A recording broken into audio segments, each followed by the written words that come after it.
Bonjour. Avant de commencer cette rencontre, je vais juste rappeler plusieurs choses. Donc, vous avez peut-être remarqué que mon invité n'est pas exactement celui qui était, qui avait sa tâche sur les affiches. Mais on est très content qu'il ait accepté gracieusement de remplacer Maxime Benatouille au pied levé, et on le remercie. Je vous présente Jonathan Ruff de Tzedek et de l'UJFP, mais principalement de Tzedek, cofondateur de Tzedek. Je le laisserai se présenter un peu plus tard. Je souhaitais également vous remercier d'être là tous et toutes. Et donc c'est aujourd'hui, c'est important aujourd'hui d'assurer une présence sur les questions antiracistes dans les universités. Donc merci encore à tous d'être là. Je voulais aussi également assurer cette salle de notre plein soutien aux camarades qui sont présents sur la flottille de la liberté qui vogue actuellement vers les eaux de Gaza et qui subit des attaques et une répression à laquelle mon camarade ici présent et moi-même on est particulièrement touchés. Je ne sais pas si tu veux en dire un mot en particulier. Ouais, je pense qu'on aura le temps d'en parler en fait autour de la discussion. On est admiratif de l'implication de ses camarades dans la lutte pour briser le blocus de Gaza qui est imposé par Israël. Et on tient à rappeler avant tout peut-être notre soutien aux Palestiniens et Palestiniennes qui sont victimes de ce génocide en ce moment. C'est avec l'horreur de ce qu'ils vivent en tête, ainsi que l'espoir que nous apportent les luttes anticoloniales auxquelles on participe ici contre le génocide à l'international qu'on va commencer cette rencontre. Je tenais aussi à apporter mon soutien à l'UJFP, l'Union juive française pour la paix, qui a fait face à une répression assez énorme et à la fermeture de son compte en banque par le Crédit Coopératif, qui est pourtant considéré comme une banque de gauche. Alors, pour commencer cette rencontre, pour nous présenter un peu, je m'appelle Iris, je suis du Point Levé, à Orléans. Et avec mon camarade, on partage une chose en commun, on est juifs tous les deux. Pourtant, lui comme moi, quand quelqu'un nous dit qu'il lutte aujourd'hui contre l'antisémitisme, parfois on se tend politiquement. Et c'est pour ça qu'on organise cette rencontre aujourd'hui. C'est pour parler d'un sujet qui nous tient à cœur parce qu'il est instrumentalisé à des fins racistes et génocidaires, et parce qu'on souhaite aussi se le réapproprier, nous, juifs antisionistes. Parce que la lutte contre l'antisémitisme, elle n'appartient certainement pas à l'État français, à ses intérêts coloniaux, néocoloniaux, à son instrumentalisation à des fins islamophobes, que nous, juifs antisionistes, nous refusons cette appropriation de la lutte contre l'antisémitisme, cette dynamique raciste à l'essence coloniale, par des institutions bourgeoises complices de l'aggravation de l'antisémitisme dans la société et de la mise à dos des juifs avec les musulmans.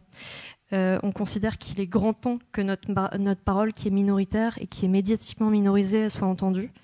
Il est urgent de comprendre qu'il existe une pluralité d'opinions parmi les juifs et les juives, comme c'est le cas dans le reste des groupes qui constituent nos sociétés. En tractant pour cette conférence, on a eu beaucoup de regards méfiants de la part d'étudiants.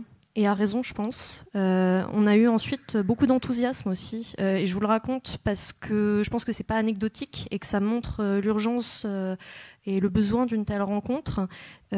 Pourquoi ? Parce que ces étudiants, ils sont conscients qu'il y a des instrumentalisations de l'antisémitisme et qu'ils ont raison de se méfier de gens qui prétendent lutter contre l'antisémitisme alors qu'ils ne luttent pas vraiment contre ça. Donc aujourd'hui, on est devant un drapeau palestinien qui est sur cette table. C'est pour nous un symbole d'espoir, de lutte contre l'impérialisme au milieu du génocide qu'on a en live sur fond d'arabophobie, d'antipalestinisme et d'islamophobie. Oui, l'antisémitisme monte, on n'est pas aveugle, nous les anti-impérialistes, on le voit.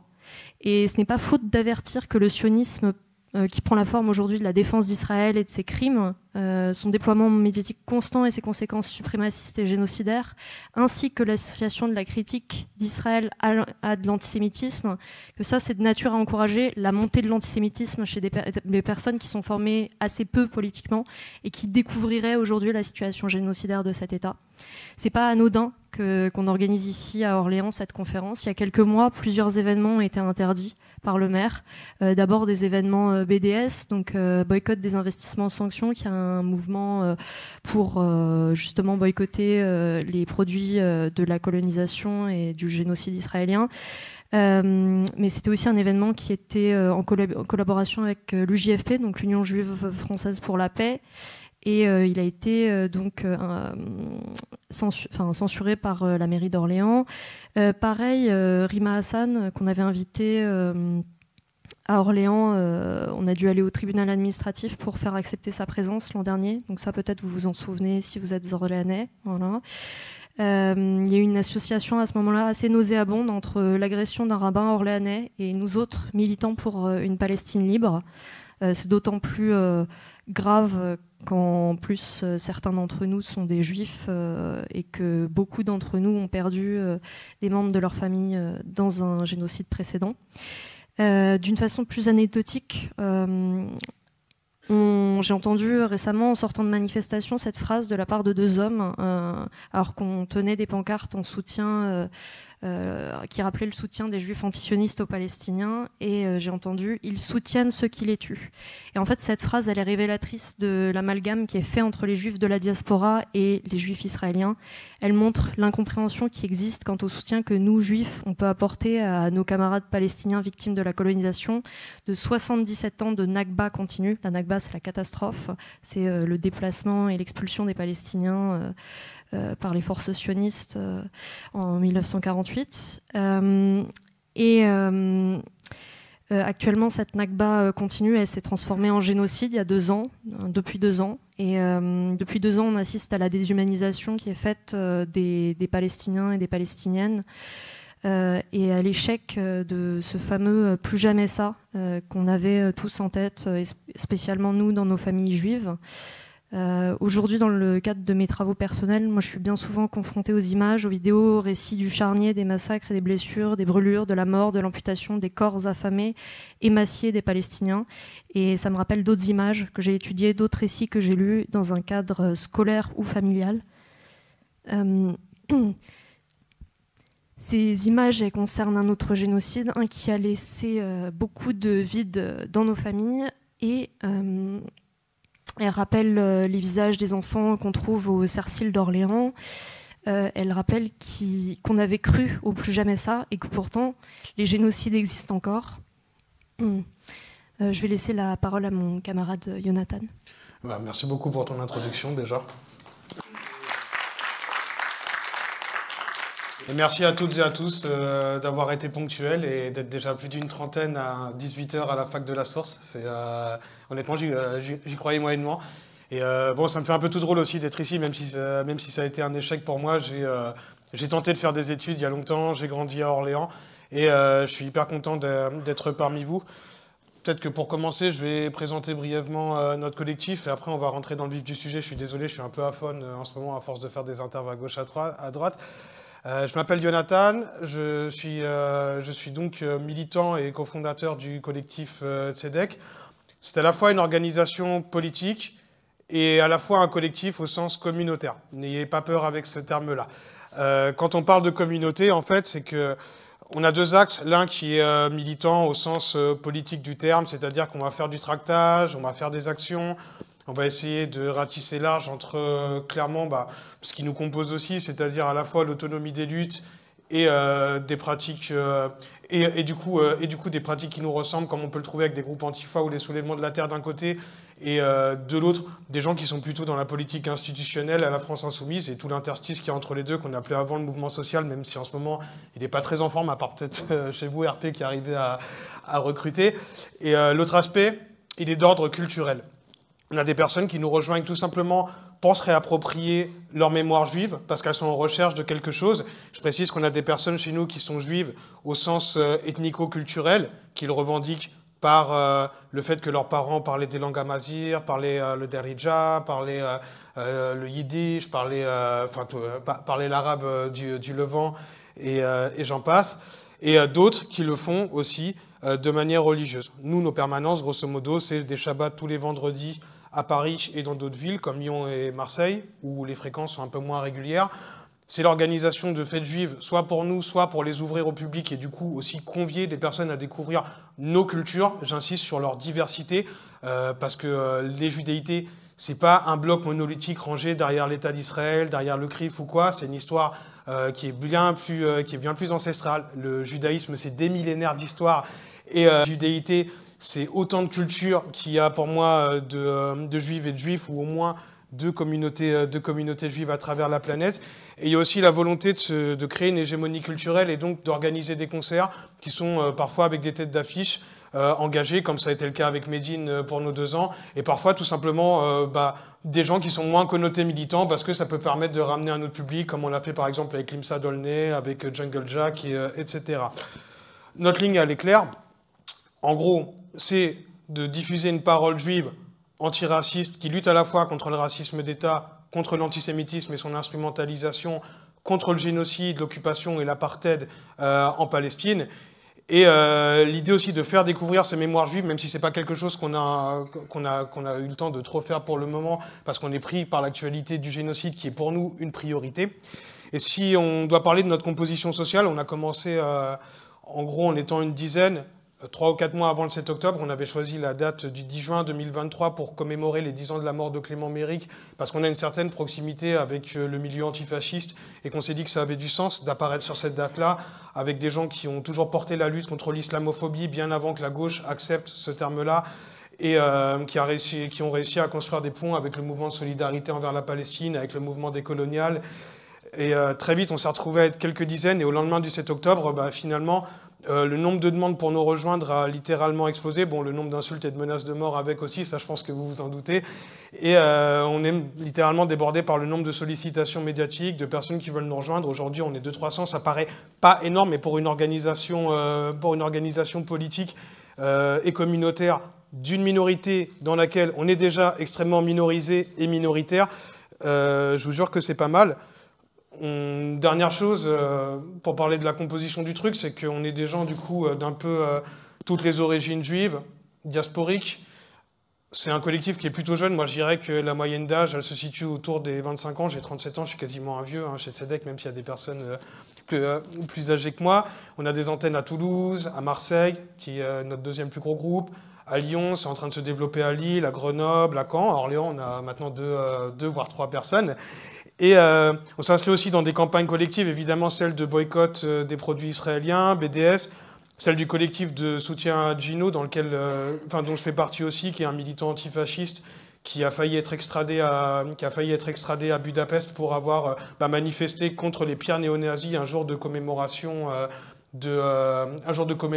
en fait du régime de collabo à Orban. On a fait partie aussi des initiateurs d'une campagne qui s'appelle Guerre à la guerre, qui veut lutter à la fois contre l'impérialisme, contre la militarisation de la société, et pour remettre en fait au goût du jour la lutte contre la militarisation et la guerre au sens politique du terme.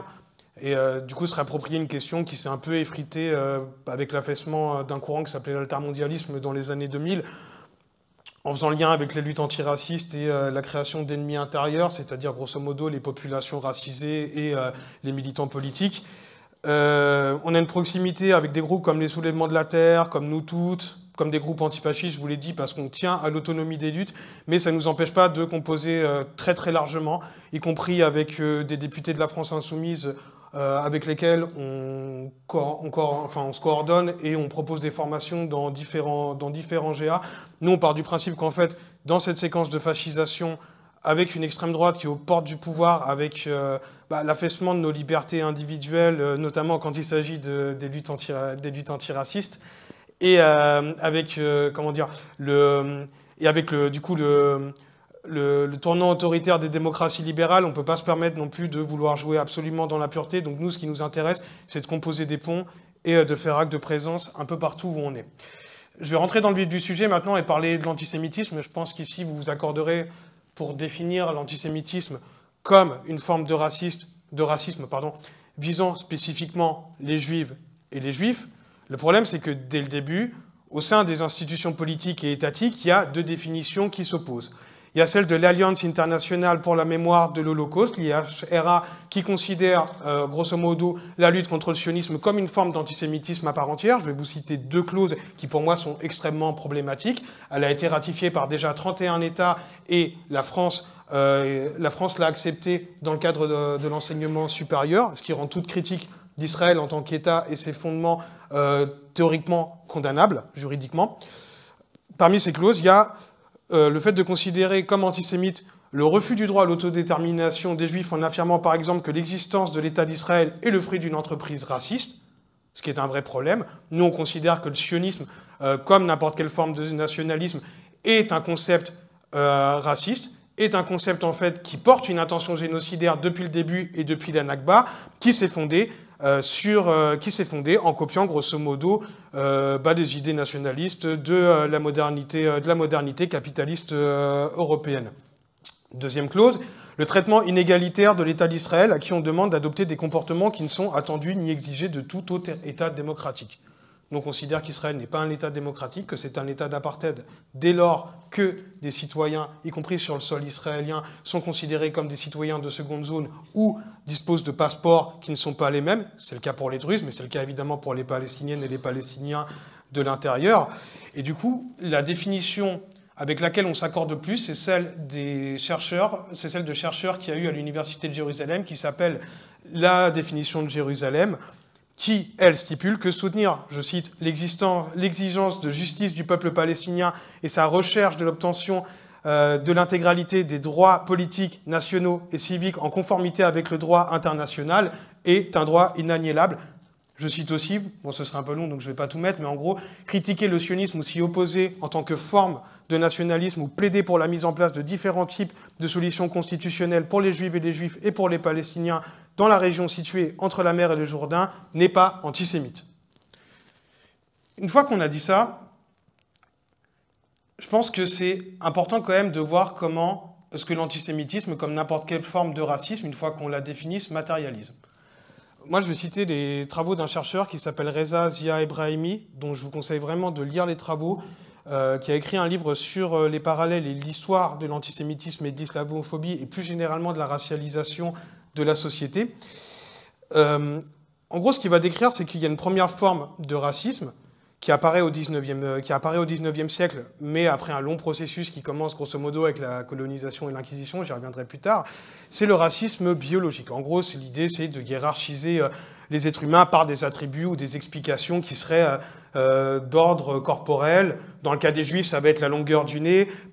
Ça va être la longueur du nez. On va présenter les Juifs et les Juifs de manière caricaturale comme des hommes dépourvus de virilité. C'est quelque chose qui touche aussi d'autres communautés qui peuvent être, par exemple, présentées avec des traits grossiers, etc. Le deuxième, qui touche pas lui particulièrement l'antisémitisme, il est d'ordre pseudo-civilisationnel, certains disent civilisationnel, avec l'idée qu'en fait, vous auriez des peuples qui seraient inférieurs en fonction de leur culture, de leur langue ou de leur religion. Et c'est de là, d'ailleurs, que va venir le terme antisémitisme. Un personnage clé qui a donné son nom à une multitude de places, d'avenues et de rues en France, c'est Ernest Renan. C'est l'un des premiers qui a voulu conceptualiser ce terme par sa dimension linguistique en parlant de sémite. Alors Renan, c'est d'ailleurs un philologue, c'est un linguiste, c'est une personne extrêmement influente à l'époque au sein des hautes sphères qui a beaucoup étudié l'hébreu. Et quelque chose d'un peu nouveau dans sa manière d'appréhender la race, c'est qu'il ne va pas renier l'aspect biologique, mais il va le mettre au second plan, faire quelque chose de secondaire. Et pour ça, en fait, lui et d'autres vont s'appuyer sur des origines linguistiques de groupes sociaux et partir de là pour graduer un pseudo-niveau d'intelligence, considérant que, par exemple, les peuples qui parleraient des langues d'origine indo-européenne seraient supérieurs. On va les appeler les Aryens, grosso modo. Vous vous doutez après auprès de qui ça va avoir une influence. Et d'autres qui va qualifier comme sémites. Je le dis, les sémites, en tant que peuple, ça n'existe pas. On parle de langues chamito-sémitiques ou sémites, parmi lesquelles l'araméen, l'hébreu, l'arabe, certaines langues éthiopiennes ou d'autres. Et grosso modo, ce que Renan et d'autres vont qualifier de peuples qui n'existent pas vraiment. Les Hébreux, moi je pense pas qu'un juif ashkénaze ou un juif arabe, ça fasse partie d'un peuple à part entière, d'autant qu'ils parlaient pas forcément toutes et tous les mêmes langues. Dedans, il inclut les Assyriens, les Arabes, etc. Et ces travaux, du coup, vont servir de base, notamment pour le pan-germanisme, le nationalisme allemand, et de manière générale, tous les racialisateurs dont la France et l'Allemagne sont les premiers pays vraiment à avoir eu des pseudo-penseurs, à avoir impulsé ces idées. Ces auteurs, ils vont aussi s'inspirer des orientalistes, du romantisme allemand, etc. Ce serait long de tous les citer. Reste que le terme d'antisémite, contrairement à ce qu'on va croire, contrairement à ce qu'on a tendance à croire, ça va devenir en fait avant tout un moyen de revendiquer sa haine du juif et du juif. C'est-à-dire qu'en fait, les populations dites sémites qui vivent en Europe, c'est majoritairement des juifs et des juifs. Et la première fois qu'il apparaît réellement, il semblerait que ce soit avec Wilhelm Marr, qui est un journaliste allemand, qui fonde une ligue antisémite en 1879 dans un journal qui s'appelle « La victoire de la judéité sur la germanité ». Alors, vous me direz, à juste titre, pourquoi est-ce qu'on emploie ce terme-là, étant donné que, scientifiquement parlant, ça ne vaut pas grand-chose. C'est vrai. En fait, c'est à ce moment-là qu'on a commencé à théoriser des races au sens social. On est d'accord pour dire que les races, ça n'existe pas, mais malheureusement, on est obligé d'employer ce terme. Ce serait magnifique si un jour on pouvait le dépasser, mais si on parle de racisme, on est obligé de parler de son histoire et des processus de racialisation. Le problème, en fait, c'est que sa remise en cause, généralement, c'est plutôt le fait de gens qui souhaitent minimiser, voire nier l'antisémitisme, un petit peu comme les personnes qui vont vous dire « Oui, mais non, moi je pense qu'on a le droit d'être islamophobe, c'est pas une forme de racisme, puisque moi, je critique l'islam. » C'est pas de ça dont on parle quand on parle d'antisémitisme. Alors, le mot est pas parfait, certes, mais je suis pas sûr que ça vaille le coup de mener une bataille sémantique autour de ça, pour le moment, pour les raisons que je viens d'évoquer. La troisième caractéristique des formes de racisme, qui pour le coup est vraiment apparu avec l'arrivée de l'antisémitisme, c'est ce qu'on appelle le racisme conspiratoire. Pour tenter une définition, moi je dirais que les théories conspirationnistes ou complotistes qui sont utilisées couramment dans le langage pour faire appel au même processus, c'est que c'est une vision révisionniste de l'histoire qui va refuser la véracité matérielle de toute forme d'interprétation rationnelle d'un événement et y mettre une dimension paranoïaque, parfois métaphysique, voire même des interprétations surnaturelles. Et une de ces caractéristiques qui touchent notamment les juifs et les juifs, c'est de s'imaginer souvent que la conséquence d'un événement, elle est forcément profitable et imputable à un petit groupe qui a tout organisé tout seul et qui a pu tout anticiper. Ces théories, elles essaiment avec la Révolution française, qui va mener à un certain nombre de transformations sociales avec l'âge industriel et l'avènement de la modernité capitaliste. En France, c'est une période où il y a des juifs et des juifs qui vont devenir des citoyens à part entière en France, et c'est aussi le cas dans d'autres pays d'Europe. Et c'est là que va naître, en gros, l'idée d'une conspiration judéo-maçonnique, et que vont commencer les fantasmes autour d'une volonté de puissance financière chez les juifs et les juifs, dont certains se sont, certes, émancipés économiquement et socialement, avec des corps de métier qui touchent à la finance, parce qu'une grande partie des métiers étaient interdits aux juifs et aux juifs, même si c'est extrêmement caricatural de dire ça. Et ça va finir par se croiser en fait avec un certain nombre d'idées et de courants réactionnaires, nationalistes et catholiques intégristes, qui veulent aussi prendre une revanche sur la Révolution, plus particulièrement en France et en Allemagne, et puis plus tard dans la Russie tsariste, qui est l'un des pays en fait, qui est un pays en fait dans lequel on a pu voir par exemple le protocole de Sage de Sion et l'idée qu'en fait les juifs et les juives vont vouloir diriger le monde, et le juif en fait peut incarner absolument tout et n'importe quoi, qui peut se cacher derrière des personnes qui ne sont pas juifs. Ça peut être le financier, ça peut être le banquier, ça peut être le socialiste, ça peut être des gens qui sont cosmopolites, parfois c'est juste l'étranger, parfois c'est le capitaliste, parfois c'est le bolchevique, judéo-bolchevique, je pense que ça peut faire écho avec le terme d'islamo-gauchiste qu'on nous rabâche aujourd'hui à longueur de journée, parfois même au nom des valeurs de la République. Et pour finir sur le racisme conspiratoire, puisque nous sommes à Orléans, je ne sais pas, est-ce que certaines et certains d'entre vous ont entendu parler de la rumeur d'Orléans? Levez la main. Ok, il y en a certaines et certains qui ne connaissent pas, c'est pas du tout un problème, il y a un livre d'Edgar Morin que je vous conseille de lire là-dessus. En gros, l'idée c'était que, on est au lendemain de la Seconde Guerre mondiale, je tiens quand même à le préciser, donc de l'extermination massive des Juifs et des Juifs d'Europe. Une théorie qui dirait qu'en fait, dans les cabines d'essayage de boutiques juives, on enlève des jeunes filles, qu'on envoie faire la traite des blanches dans des colonies, réduire à l'état d'esclavage, à travers un réseau de sous-marins. Ça paraît complètement fou, mais ça a provoqué de nombreux départs de juifs et des juifs, et moi je pense que ça illustre bien ce que c'est qu'une idée du racisme conspiratoire. Voilà, je pense que c'est quand même important qu'on redéfinisse l'antisémitisme et qu'on présente certaines de ses caractéristiques avant de rentrer dans le vif du sujet. Et comme on est dans un contexte de fascisation, je ne vais pas revenir dessus parce que je pense que tu l'as très bien décrit, où les actes racistes grimpent vraisemblablement en flèche.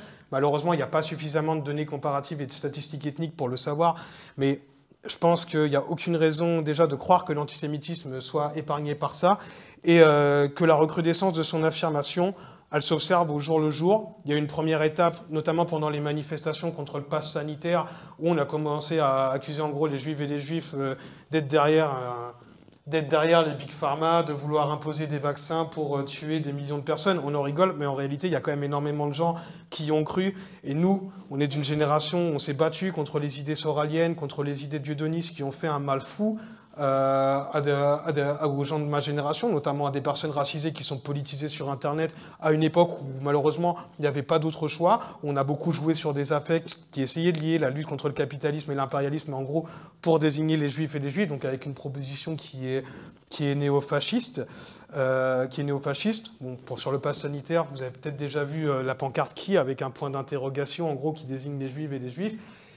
Et malheureusement, non seulement ça a permis aux sphères soraliennes de trouver un second souffle, alors qu'elles étaient, mais plutôt en silence dans des sphères complotistes et des groupes Telegram un peu obscurs.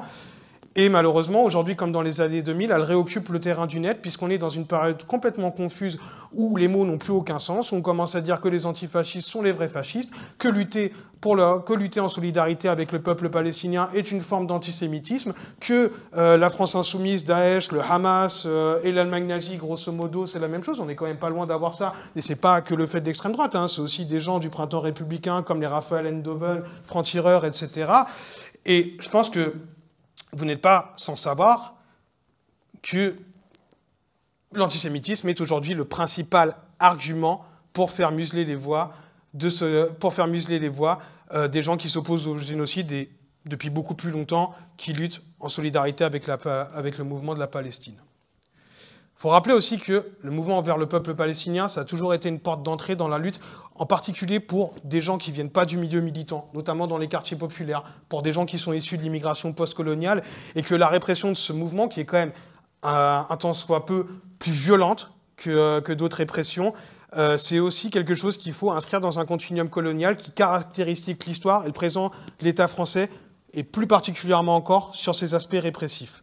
J'imagine que vous n'êtes pas non plus sans savoir que globalement, il y a une dynamique de fascisation internationale qui inclut une offensive islamophobe, tu l'as très bien dit d'ailleurs dans ton introduction, donc je ne vais pas rentrer en détail dessus, mais aussi des concepts racistes et pseudo-civilisationnels, comme l'idée d'une civilisation, plutôt d'une pseudo-civilisation judéo-chrétienne, ce à quoi il est important de répondre. Les pogroms en Europe centrale à la fin du 19e, au début du 20e siècle, c'est l'Europe blanche et chrétienne. L'extermination massive des juifs et des juifs, à Auschwitz et dans les camps, les déportations, c'est l'Europe blanche et chrétienne. Si vous me parlez d'une civilisation judéo-chrétienne, je pense que c'est un déni, c'est quelque chose qui a été créé dans un cadre politique aussi pour essayer de se racheter une bonne conscience, mais fondamentalement, ça n'a jamais réellement existé, ce qui ne veut pas dire qu'il n'y a pas eu des périodes où juifs et chrétiens ont fait société ensemble, mais si vous prenez l'histoire des pays arabes, jusqu'à la Nakba, et jusqu'à ce que les juifs et les juifs quittent les pays arabes, on peut parler d'une civilisation judéo-arabe ou judéo-arabo-berbère qui a réellement existé. Moi, dans le cadre de la civilisation judéo-chrétienne, je serais quand même beaucoup, beaucoup plus prudent.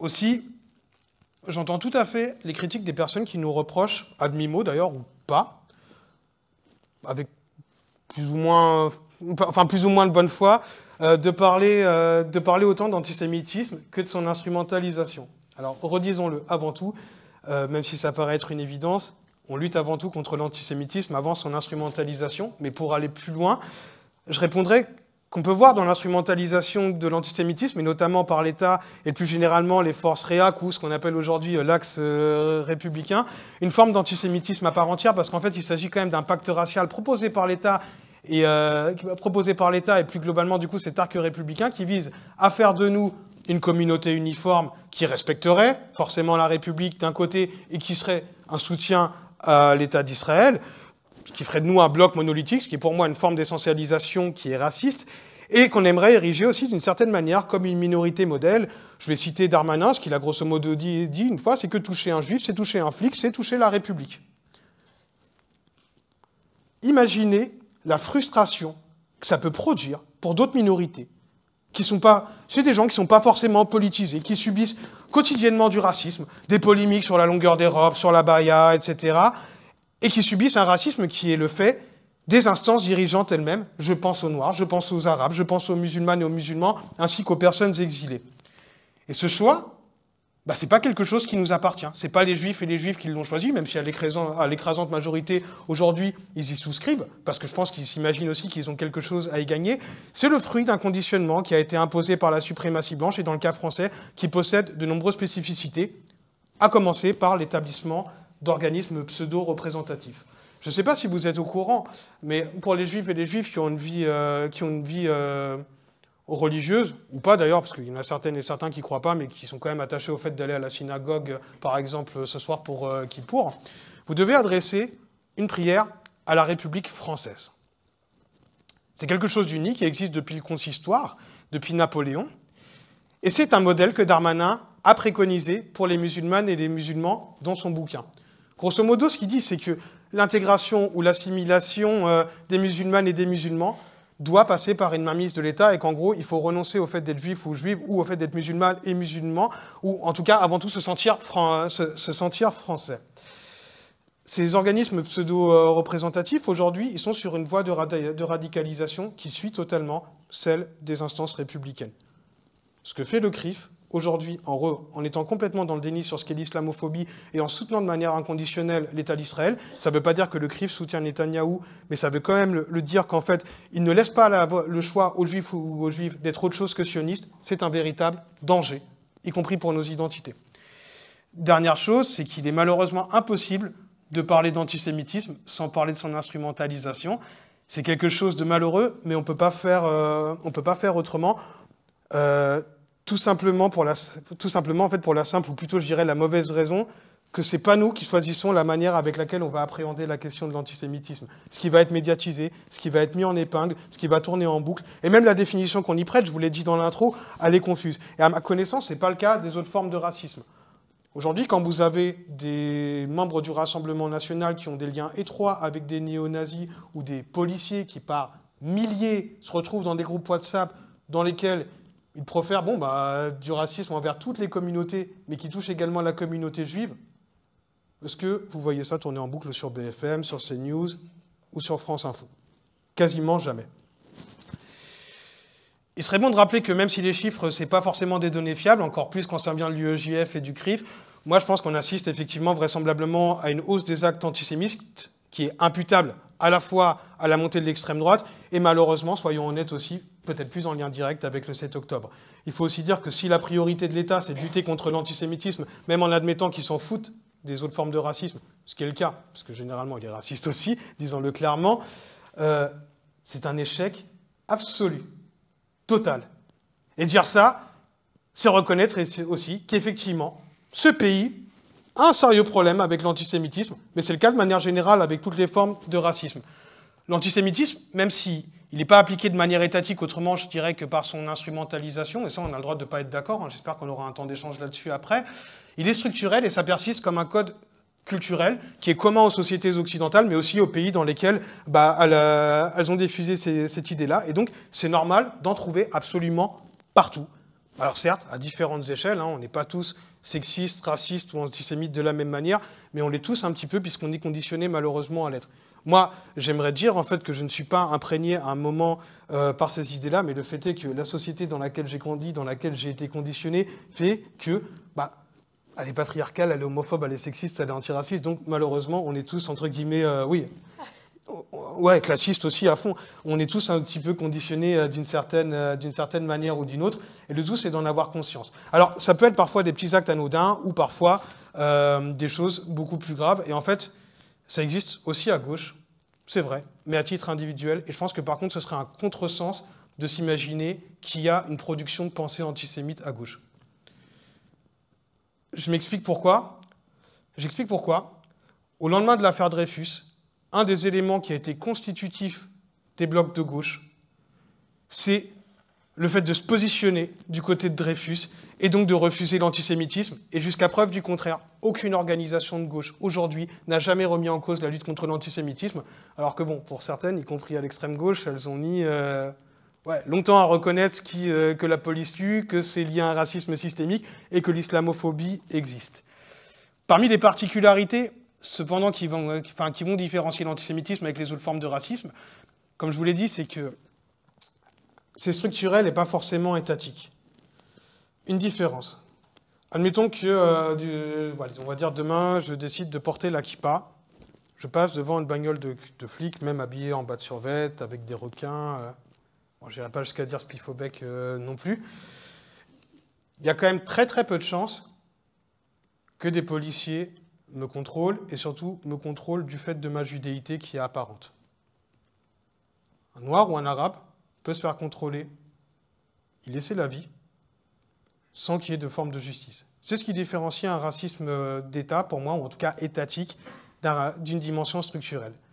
Pour faire encore le lien avec une dimension structurelle, on pourrait parler du racisme anti-asiatique. C'est un sujet qu'on aborde très très peu. Je vous dis ça parce qu'en fait, l'État ne mène pas une politique hostile aux communautés asiatiques. Elle est riche parfois en minorités modèles, j'irais, sauf peut-être à l'encontre des exilés qu'on expulse, grosso modo. Et pourtant, on est tous empreints de tout un tas de stéréotypes racistes que vous pouvez retrouver à travers l'imitation d'accent, à travers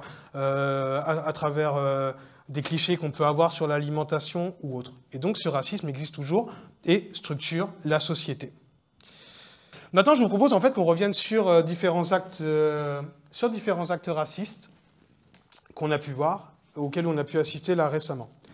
Après la mort de Jean-Marie Le Pen, la majorité des médias mainstream lui ont rendu un hommage, moi je pense qu'il faut le dire, qui est sinistre, voire terriblement complaisant, décrivant que en gros, cette personne serait une personne sulfureuse, alors qu'en fait on parle quand même d'un tortionnaire d'inspiration néo-nazie, qui est un architecte de l'extrême droite actuelle, qui est héritière des marches nationalistes et antisémites, qui inclut dedans les royalistes maurassiens, les ligues de 1934, la France de Vichy et celle de l'OAS. Et vous avez des représentants du gouvernement qui se sont rendus à son enterrement, ce qui, à mon avis, il y a 20 ans, aurait suscité un véritable tollé. Peut-être que c'est hypocrite, mais aujourd'hui, c'est quand même une digue qui a cédé. Alors, vous avez eu le salut d'Elon Musk, que des gens peuvent se permettre de remettre en cause, y compris sur des chaînes de télé publiques, alors que c'est quand même assez explicite. Vous avez des membres du syndicat de l'Uni qui se photographient en train de faire des saluts nazis et en train de faire des blackface et tout un tas de trucs racistes. On se rend compte que c'est pas un épiphénomène, mais qu'ils ont fait ça à l'échelle nationale, eux qui prétendent lutter contre l'antisémitisme. Et pour en revenir justement à la fac d'Orléans, c'est pas quelque chose de nouveau. Moi, les quelques années que j'ai passées ici, on avait assisté en fait à l'organisation d'apéros où on ne mange que du cochon. De préférence, je cite, tourner égorgé par les fesses et tourner devant Saint-Jacques-de-Compostelle. C'était évidemment pas pour cibler les juifs et les juifs, mais le fait est que ça nous inclut quand même. Alors, je vous l'ai dit tout à l'heure, je pourrais parler des députés RN, je pourrais parler aussi du GUT qui attaque nos amis de Young Struggle, une organisation kurdo-turque qui est antifasciste en criant Paris est nazi, et où la réaction de Retailleau, ça va être en gros de condamner certes l'acte très timidement, mais de renvoyer la violence en faisant un parallèle avec l'ultra-gauche, alors que là c'est quand même des néo-nazis purs et durs. Et je pense qu'il faut interroger du coup les réactions du CRIF et de l'UEJF, qui prétendent lutter contre l'antisémitisme en faisant pression pour interdire l'intégralité grosso modo de nos conférences, ou en tout cas dans les universités dans lesquelles elles ont un minimum d'assises, face à ces cas d'antisémitisme flagrant, qui sont évidents et qui sont prouvés. Là, je vous donne des exemples, mais en fait, tout ça, il y en a des dizaines et des dizaines. Moi, j'ai pas l'impression que l'UEJF, actuellement, mène un combat contre la cocarde. Peut-être que je me trompe, mais j'ai l'impression que sa priorité, c'est plutôt de s'en prendre aux gens qui luttent contre un génocide et plus généralement contre l'occupation et la colonisation en cours en Palestine. Je dis ça, encore une fois, l'antisémitisme, c'est pas une exception. Les actes racistes, qu'ils soient islamophobes, négrophobes, anti-tsiganistes, anti-asiatiques, c'est une constance quotidienne que toutes les minorités subissent, avec une graduation qui va de la micro-agression qui est parfois bête et inconsciente, à une agression physique qui est théorisée. Le racisme, il est partout. Il tue. En 2024, je pouvais vous citer deux exemples. Il y a une femme gitane qui a été assassinée d'un coup de fusil par son voisin. Zéro médiatisation. En août 2024, Jamel Benballa qui a été tué. Et en 2025, on peut citer les cas d'Hichem et d'Aboubacar Cissé. Et la crainte ressentie, du coup, je dis bien par toutes les minorités ethniques dans ce pays, elle est légitime, et les juifs en sont pas exemples, puisqu'on a quand même été ciblé par deux attentats terribles dans les années 2010, celui de Mohamed Berra et celui de l'Hypercacher. Ou encore le meurtre d'Ilan Halimi, qui là reprend absolument tous les pires stéréotypes antisémites basés en gros sur une richesse prétendue du fait de sa judéité. Cette peur, elle est justifiée. J'imagine qu'ici, vous avez forcément, comme ça en plus ça joue à l'échelle locale, vous avez forcément toutes et tous été heurtés par l'agression du rabbin d'Orléans. Et peut-être que vous avez aussi vu celle qu'il y a eu il y a quelques jours dans le 91.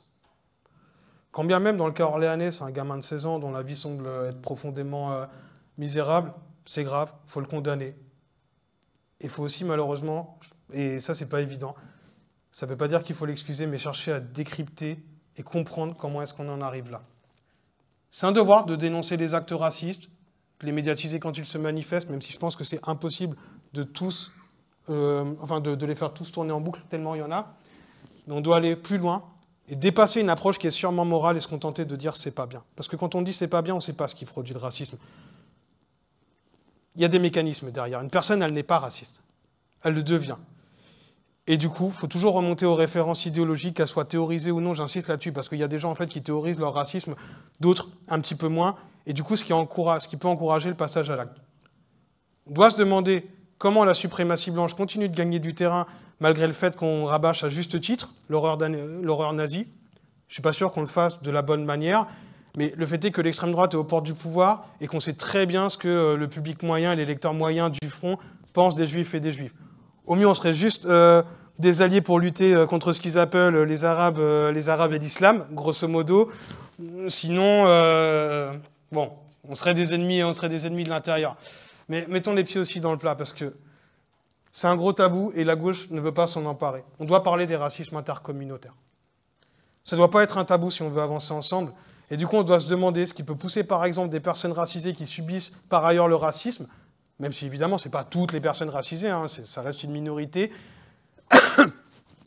de penser que le juif est un ennemi qui serait de facto un soutien à Israël, ou quelqu'un en fait qui se rangerait derrière la suprématie blanche de l'autre. Et c'est un phénomène sur lequel on alerte depuis plus de 10 ans, lorsqu'on ressasse en boucle qu'Israël, le sionisme et les juifs, qui plus est que c'est quelque chose d'antisémite, bah c'est la même chose, bah forcément, la majorité des gens vont finir par faire cet amalgame.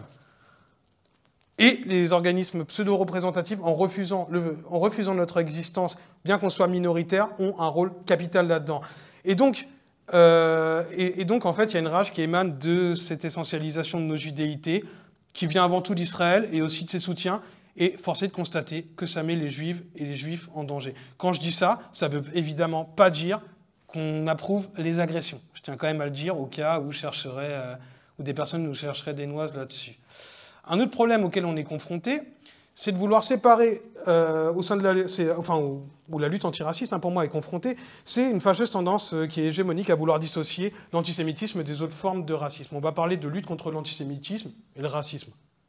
Non, on nie pas que chaque forme de racisme a ses singularités. La négrophobie, ce n'est pas la même chose que l'antisémitisme. Mais on pense qu'il y a des racines communes qui commencent en 1492 avec l'Inquisition, avec l'exil forcé des Juifs et des musulmanes et des musulmans d'Espagne, le début de la colonisation et l'extermination méthodique des autochtones sur le continent américain, jusqu'à la racialisation de ces peuples au XIXe siècle. Et puis, une dernière chose, évidemment, c'est le fait de vouloir désigner le mouvement de solidarité envers la Palestine, la gauche de rupture, ou les populations racisées comme les principales productrices d'antisémitisme et d'antisémitisme, alors qu'on sait d'où vient l'antisémitisme. Je vous ai donné quelques pistes de réflexion sur qui l'a créé. Plus grave encore, tu l'as dit dans ton introduction, donc je ne vais pas trop revenir dessus, c'est la manière avec laquelle on va se servir de cette lutte, en fait, pour mettre en place des outils de répression. C'est un argument qui a par exemple été mobilisé pour interdire des manifestations de soutien à la Palestine, mais parfois aussi qu'on a essayé d'invoquer quand on a voulu dissoudre des associations communautaires comme le CCIF, même si les motifs n'ont pas été retenus, ou pour censurer une quantité d'événements politiques de manière hallucinante, plus particulièrement encore dans les facs, où je rappelle que des Juifs et des Juifs ont été touchés. À titre indicatif, à Sciences Po, la première personne qui a été exclue, c'est une militante juive, à qui d'ailleurs j'adresse mon soutien. Et très souvent, on va aussi qualifier des choses d'antisémites qui ne sont pas, ce qui crée une confusion qui est complètement ouf. Moi, par exemple, le truc de chercher quelque chose d'antisémite dans camper à Tel Aviv, dire la mer au Jourdain, ou pire, en fait, je vous l'ai dit tout à l'heure, mais comparer la gauche de rupture avec Daesh ou Al-Qaïda, C'est dangereux, ça dématérialise ce que c'est vraiment que l'antisémitisme. Je ne sais pas si vous vous souvenez par exemple de l'affaire des mains rouges. Du jour au lendemain, il y a des mains rouges avec des étoiles de David qui apparaissent sur des murs. Et tout de suite, c'est le mouvement de solidarité envers la Palestine qui est attaqué. C'est quelque chose qu'on a pu voir aussi au moment des Gilets jaunes. En fait, on se rend compte que c'est des agents russes qui ont juste besoin d'un pochoir pour déstabiliser un pays entier. Et que finalement, la médiatisation qu'il y a eu derrière ne va pas du tout être la même au moment où, en fait, on va faire un react et dire « on s'est peut-être un petit peu trompé ». Quand je dis ça, attention, évidemment, aucun respect pour le Kremlin qui aujourd'hui soutient les politiques réactionnaires et une grande partie de l'extrême droite. Et pour donner un dernier exemple un peu long avant de conclure, moi j'aimerais qu'on revienne sur une marche qui a eu lieu le 12 novembre, prétendument contre l'antisémitisme, parce que pour moi, elle est quand même assez révélatrice de la connivence idéologique qu'il y a entre le bloc bourgeois et l'extrême centre, et donc entre le bloc fasciste et le bloc macroniste, grosso modo, avec les républicains qui vont au milieu, et peut-être même une partie de la gauche libérale glucksmannienne qui est quand même pas très loin. C'est une dynamique qui, de facto, exclut la gauche de rupture, entendez par là tout ce qu'il y a de plus à gauche que la France insoumise et la France insoumise.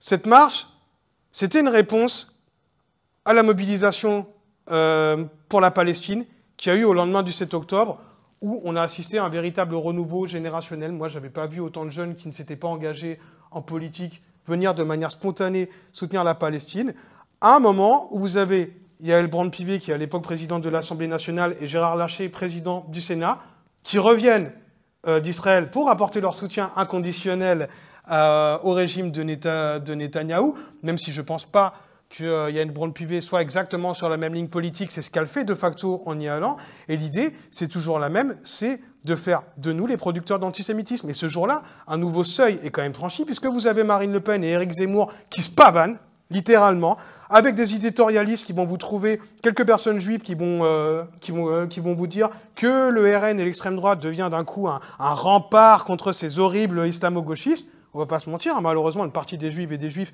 y croient aujourd'hui, mais on est quand même à ce niveau de foutage de gueule.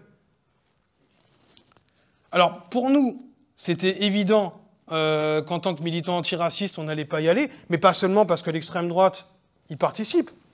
C'est ce qui nous différencie de Golem et des juifs révolutionnaires. Nous, on considère qu'effectivement, l'extrême droite et les fascistes sont nos plus gros ennemis idéologiques, mais qu'en attendant, il y a eu une succession de gouvernements qui lacèrent les tentes des migrants, qui mesurent la longueur des robes, des abayas, qui fichent les élèves qui fêtent l'Aïd dans les établissements scolaires, qui laissent la police tuer dans les quartiers populaires, etc., etc. Et donc, on ne marche pas avec un pouvoir raciste. Contre le racisme, ça paraît être une évidence. Et surtout, on ne dissocie pas l'antisémitisme des autres formes de racisme, même si évidemment chacun possède ses spécificités, et que si à un moment on doit se mobiliser contre l'antisémitisme, comme contre l'islamophobie spécifiquement, on le fera, mais sur d'autres bases matérielles. Et finalement, ce qui ressort, c'est que si vous regardez les organisations de gauche qui sont venues à cette marche, les Verts, le PS, et il me semble quelques militants du PCF. Je ne suis pas sûr. Je ne sais plus honnêtement. Alors ouais, ils ont dû avoir de la sécurité. Ceux qui ont essayé de faire une action contre l'extrême droite, finalement, ont failli se faire péter la gueule par le service d'ordre du RN, qui était constitué cette fois-ci que de juifs d'extrême droite. Et sa présence a servi à rien. Elle a été huée, elle a été humiliée. Et si, en fait, elle a servi quelque chose. Elle a servi au champ réactionnaire de dire « Non, c'était pas qu'une mobilisation de réac. Regardez, il y avait des gens de gauche. » Le simple fait que cet appel, il provienne quand même du président du Sénat et de l'Assemblée nationale, enfin, excusez-moi, c'est une faute politique d'y être allé. Et ce qu'il y a derrière, c'est juste que l'État français peut continuer à poursuivre des politiques racistes et atteindre même de manière générale les libertés fondamentales. Quand on interdit de se mobiliser pour la Palestine ou qu'on interdit des conférences, ça reste une politique qui est autoritariste. Elle peut continuer à vendre ses bords d'âme, mais elle revendique son humanisme, puisqu'elle le fait, soi-disant, pour protéger les juifs et les juifs. Et pour faire le lien avec la dynamique fasciste en cours, c'est un jeu dangereux qui valide ce que je vous ai dit tout à l'heure, c'est-à-dire l'idée d'une civilisation judéo-chrétienne qui serait du coup menacée par un Orient musulman ou islamique avec des hordes de barbares venus grand remplacer l'Europe. Et en adoptant cette grille de lecture, ce qui est quand même particulièrement perfide, c'est que l'État français fin d'oublier que l'antisémitisme, c'est quand même une création européenne qui reste omniprésent à travers une multitude de groupes d'extrême droite et une littérature abondante que vous pouvez retrouver dans les FNAC, que Macron, aujourd'hui, cite comme référence. Macron fait partie des personnes qui ont cité Céline. Darmanin et Macron ont cité des concepts comme le pays réel qui viennent de Bainville, qui viennent de Maurras. Ce sont des nationalistes qui ont théorisé l'antisémitisme moderne dans ce pays. Et évidemment, excusez-moi, c'est pareil, j'ai un peu perdu le fil. Cet antisémitisme, en fait, du coup, il jouit d'une complaisance qui est dangereuse de la part de l'État français, puisque l'extrême droite, d'un coup, n'est plus réellement un danger pour les juifs et les juifs, mais ça explique très bien le soutien inconditionnel de tout un tas de chefs d'État qui sont antisémites et qui, parmi eux, ont également des gouvernements antisémites, ou l'ont eu. Ça a été le cas de Bolsonaro, ça a été le cas de Georgescu, qui était le candidat en Roumanie, c'est le cas de Viktor Orban, c'est le cas de Trump, qui a des ministres antisémites, mais notoires, comme Kennedy, par exemple, à la santé. C'est le cas de Modi, c'est le cas de Milei, c'est le cas de Meloni, qui s'inscrit quand même dans l'héritage fasciste moussolinien. Et donc, du coup, en France, plus que jamais, pour lutter contre l'antisémitisme, on a besoin d'un bloc d'opposition à la fois contre l'extrême droite, mais à la fois contre l'arc républicain et le macronisme, parce que c'est eux qui entretiennent la racialisation des rapports sociaux. Et nous, en tant que juifs et juifs, une de nos missions, c'est de tenter de détruire ce narratif, puisque ces gens-là qui prétendent aussi s'accaparer notre mémoire par ailleurs, la protègent pas, ils n'en sont pas les garants, et en réalité, ils la prennent en otage en refusant d'en faire porter une politique qui serait émancipatrice, et en blanchissant aussi la conscience euro-américaine de ses propres crimes. Je pourrais vous donner d'autres exemples assez sordides de cas d'instrumentalisation de l'antisémitisme. Je pense que vous vous rappelez que vous avez été touché par le viol d'une gamine de 12 ans à Courbevoie. Vous avez des éditorialistes, dans le plus grand des calmes, qui ont commencé à faire des rapprochements avec la candidature de Rima Hassan et de la France insoumise. On est quand même à ce niveau de dégueulasserie, là, quoi. Et voilà. Ça ne veut pas dire, encore une fois, qu'à gauche, vous n'avez pas des cas individuels ou des déclarations qui sont pas condamnables ou en tout cas qui ne servent pas à rien. Moi, typiquement, le truc de dire l'antisémitisme est résiduel, même s'il y a deux définitions, je pense que c'est quelque chose qui n'apporte absolument rien. Peut-être qu'il y a des gens de gauche qui ont déjà dit des conneries ou des choses approximatives, ça a pu arriver. C'est très loin d'être les seuls et soyons honnêtes, encore une fois, aucun d'entre nous peut en être exemple. Reste que parmi les groupes qui sont aujourd'hui présents au Parlement, je tiens quand même à le dire, la France insoumise, c'est les seuls à avoir proposé une ligne véritablement antiraciste et un tant soit peu anti-guerre, à avoir fait de l'islamophobie, du soutien à la Palestine et des violences policières un enjeu de leur campagne. Et c'est précisément là-dessus que c'est un programme de rupture, au-delà de la question de la lutte contre le capitalisme et du libéralisme. Et c'est une excellente raison d'avoir dégagé les frondeurs qui étaient un peu trop ambigus sur ces questions. Et au passage, avant de critiquer LFI en matière de racisme, je pense qu'il serait quand même temps de dresser le bilan désastreux des autres composantes du NFP et quand même saluer le fait qu'ils ont réussi à tenir. Moi, personnellement, je suis plutôt un militant autonome de, comment on pourrait appeler ça, l'ultra-gauche, mais je suis quand même content de voir qu'on a une gauche institutionnelle qui prend ce sujet à bras-le-corps et qui surtout en fait un enjeu dans ses programmes en voulant avoir des moyens dans les luttes antiracistes, je dis bien les luttes antiracistes, de manière très large. Concernant les manifs pour la Palestine, ce que je nie qu'il peut y avoir des propos antisémites ou confus au sein du mouvement de solidarité envers la Palestine. Si on parle des orgas qui la composent, comme Urgence Palestine, comme BDS, etc., ne cherchez pas, il n'y a rien, vraiment. Et nous, on a été confrontés à une époque où on a vu vraiment des gens confus comme les Soraliens, etc., essayer de se pointer dans les manifs, où en 2014, on se retrouve d'un côté avec la Ligue de défense juive qui profère des insultes négrophobes et islamophobes que je ne citerai pas par respect envers les personnes présentes ici d'un côté, et les Dieudonnistes et les Soraliens qui disaient mort aux Juifs de l'autre. Croyez-moi, c'était une autre paire de manches que ce qu'on voit maintenant. Par contre, ouais, c'est sûr que ça peut arriver. Et plus particulièrement dans un mouvement où en fait vous avez des primo-manifestants, c'est-à-dire des gens qui débutent dans le militantisme, qui sont pas formés. De toute façon, les formations, c'est... Là, on peut parler de formation continue, hein, c'est perpétuel hein, quand on milite. Bah ouais, vous allez avoir parfois des trucs chelous, vous allez avoir des pancartes qui sont un peu bizarres. Après, c'est à nous de voir ce qu'on en fait. Moi, je pense que quelqu'un qui va désigner un juif avec un nez crochu en train de tenir le globe, bon, là, c'est bien de le dégager, ouais, clairement. Quelqu'un qui va, par exemple, parler de séparation du CRIF et de l'État, c'est quelqu'un, en fait, qui a plutôt un discours confus, mais ça veut pas forcément. Mais moi, je mets pas ça au même niveau.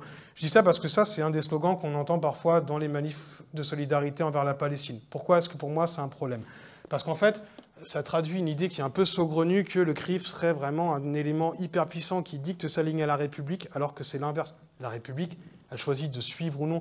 Il y a une connivence idéologique, notamment par le biais raciste, islamophobe et le soutien envers Israël qui existe. Mais pour vous donner des exemples tout bêtes, lorsque Macron a demandé un cessez-le-feu, une partie du CRIF a gueulé.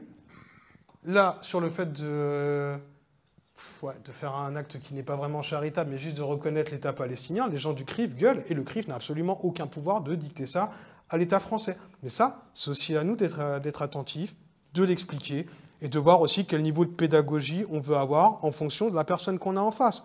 Je veux dire, c'est des épiphénomènes. Et dire ça aussi, c'est aussi se rappeler qu'en fait, il faut avoir le sens des priorités. On a l'extrême droite qui est aux portes du pouvoir, on a nos libertés individuelles et collectives d'expression, de manifestation, qui n'ont jamais été autant menacées. Enfin, je veux dire, pour les personnes qui ont connu les mouvements sociaux avant et après les Gilets jaunes, on se rend compte quand même qu'on est sur une pente extrêmement glissante et qu'on a des militants qui sont réprimés de manière complètement folle. Moi, je pense à Daniel Lévin, le camarade de l'Union juive française pour la paix, qui s'est fait perquisitionner pendant qu'on était à la fête de l'UMA et qui est accusé quand même d'apologie du terrorisme. C'est-à-dire que même nous, cette espèce de bouclier, moi je suis pas trop dans le concernisme, le truc des premiers concernés, mais de dire on est juif et juif, regardez, on n'est pas antisémite, etc., c'est un truc qui fonctionne même plus. Et donc, il faut voir qui est vraiment notre ennemi et ce qu'on veut faire dans la lutte antiraciste. J'ai parlé de la France insoumise, mais je parle de toute la gauche de rupture. Moi, je pourrais ressasser aussi et compter les bons et les mauvais points. Il y a 15 piges ici à Orléans, on avait créé une organisation contre l'islamophobie. On avait fait venir le CCIF, la brigade anti-négrophobie. Gabber, c'était un des seuls blancs à être parmi nous, je me rappelle très bien. On a été confronté à un degré de mépris de quasiment toutes les organisations de gauche, sauf à titre individuel, que moi, j'ai pas envie de ressasser, parce qu'aujourd'hui, je préfère me dire qu'on a énormément avancé. Et quand on parle de lutte contre l'antisémitisme, du coup, il faut voir à qui profite cette dématérialisation, qui constitue un réel danger pour les juifs et les juifs, et le fait même qu'un État profondément raciste qui appelle tout l'arc républicain à museler nos voix alors que c'est nous qui portons un projet antiraciste, pour moi, ça doit être un indicateur suffisant. Voilà. Et du coup, avant de passer vite fait à une présentation du livre et au dialogue avec le public, parce qu'en plus je parle quand même beaucoup, j'aimerais juste donner quelques pistes de comment lutter contre l'antisémitisme. Déjà, on lutte contre son instrumentalisation avec tout ce que je viens d'énumérer. Même si ça paraît rien, je pense que c'est important. Je l'ai dit dans l'intro, il faut constamment redéfinir ce que c'est, le mettre au même niveau que les autres formes de racisme, en prenant ses singularités, et surtout quand on parle d'histoire. Moi, je pense que les gens ne savent pas ce que c'est que le racisme et que c'est très très mal enseigné à l'école. On voit juste ça sous un prisme moral, de dire c'est des gens qui ne s'aiment pas, alors que c'est quelque chose de bien plus profond. On parle brièvement de la Shoah, on parle quasiment pas de la colonisation, de la traite, etc. Mais même la manière avec laquelle on va parler de l'extermination des Juifs et des Juives ne fait pas écho au processus de racialisation qui les accompagne. À savoir, à quel moment est-ce qu'on commence à parler de race? Pourquoi? Et comment? Autre chose, et ça, je pense que c'est de notre responsabilité en tant que Juifs et Juives, si on veut faire porter un projet d'émancipation, mais aussi une tradition révolutionnaire de tout un tas de groupes ou de personnalités politiques qui ont malheureusement un peu disparu, hein, des références intellectuelles de gauche et autres, c'est de se réapproprier le plus jamais ça. Dire ça, c'est dire qu'en fait, on ne parle jamais trop de la Shoah, ni de l'extermination massive des Tziganes, des Roms et des Gitans, des Manouches, dont le génocide n'est toujours pas reconnu, je le précise, pour l'État français. On ne parle pas trop de la traite et de l'esclavage qui ont touché les populations afro-descendantes. On ne parle pas trop des génocides qui n'ont pas été reconnus, qui sont directement liés à la colonisation. Je pense à celui des Héréros en Namibie. Je pense au Congo, sous Léopold II. Je pense à l'ensemble du continent américain. On ne parle pas trop des génocides arméniens, bosniaques, tutsis. Comme on parle pas trop, surtout actuellement, du premier génocide qui se déroule sous nos yeux en 4K, qui est documenté en temps réel, en grande partie par les personnes qui le subissent, à qui j'adresse une pensée fraternelle et solidaire, en disant que plus jamais ça, c'est une ligne de conduite partout là où la dignité humaine est bafouée.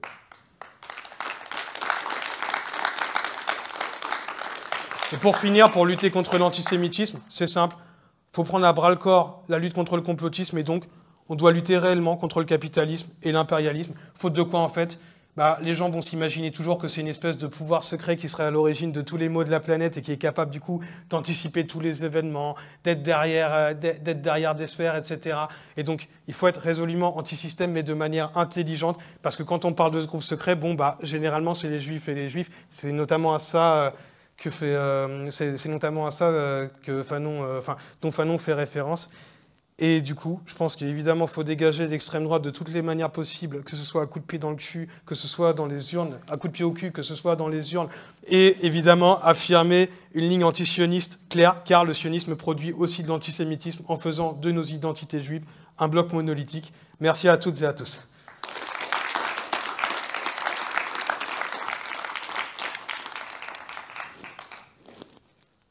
Et pour finir, je fais une petite transition parce que c'est dans ce contexte infernal de confusion qu'a été rédigé ce livre contre l'antisémitisme et son instrumentalisation qui sont parus chez nos amis, enfin moi je dirais même chez nos sœurs et nos frères des éditions La Fabrique. Et n'ayant pas directement écrit dedans, moi ce que je vous propose, c'est plutôt de m'attarder sur certains de ces auteurs et de situer les axes dans lesquels ils se retrouvent, parce que je ne vais pas tout vous spoiler non plus et que je parle déjà depuis un petit moment, mais sur des trucs qui me paraissent pertinents et dont je n'ai pas forcément parlé. À commencer par le contexte international avec Sebastian Budgen et Leandros Fischer. Dans le contexte britannique, vous avez un candidat qui a réussi à un moment à prendre la tête du Parti travailliste sur un projet de rupture qui est à peu près qui est un projet réformiste, qui n'est pas un projet révolutionnaire, je le dis pour mes camarades du point levé qui m'attendent probablement au tournant, mais néanmoins sur une ligne qui est antilibérale, qui est plutôt anticapitaliste et qui est quand même plutôt anti-impérialiste et antiraciste, qui s'appelle Jeremy Corbyn. Jeremy Corbyn s'est fait descendre sous fond d'accusation d'antisémitisme, et c'est quand il a commencé à céder à ces pressions que son éviction du parti a été possible. Aujourd'hui, avec Zara Sultana, ils viennent de créer une nouvelle organisation qui va probablement être la première force de gauche, en tout cas c'est ce que je leur souhaite, surtout qu'à côté de ça, l'extrême droite est à l'affût et risque de faire un score terrifiant.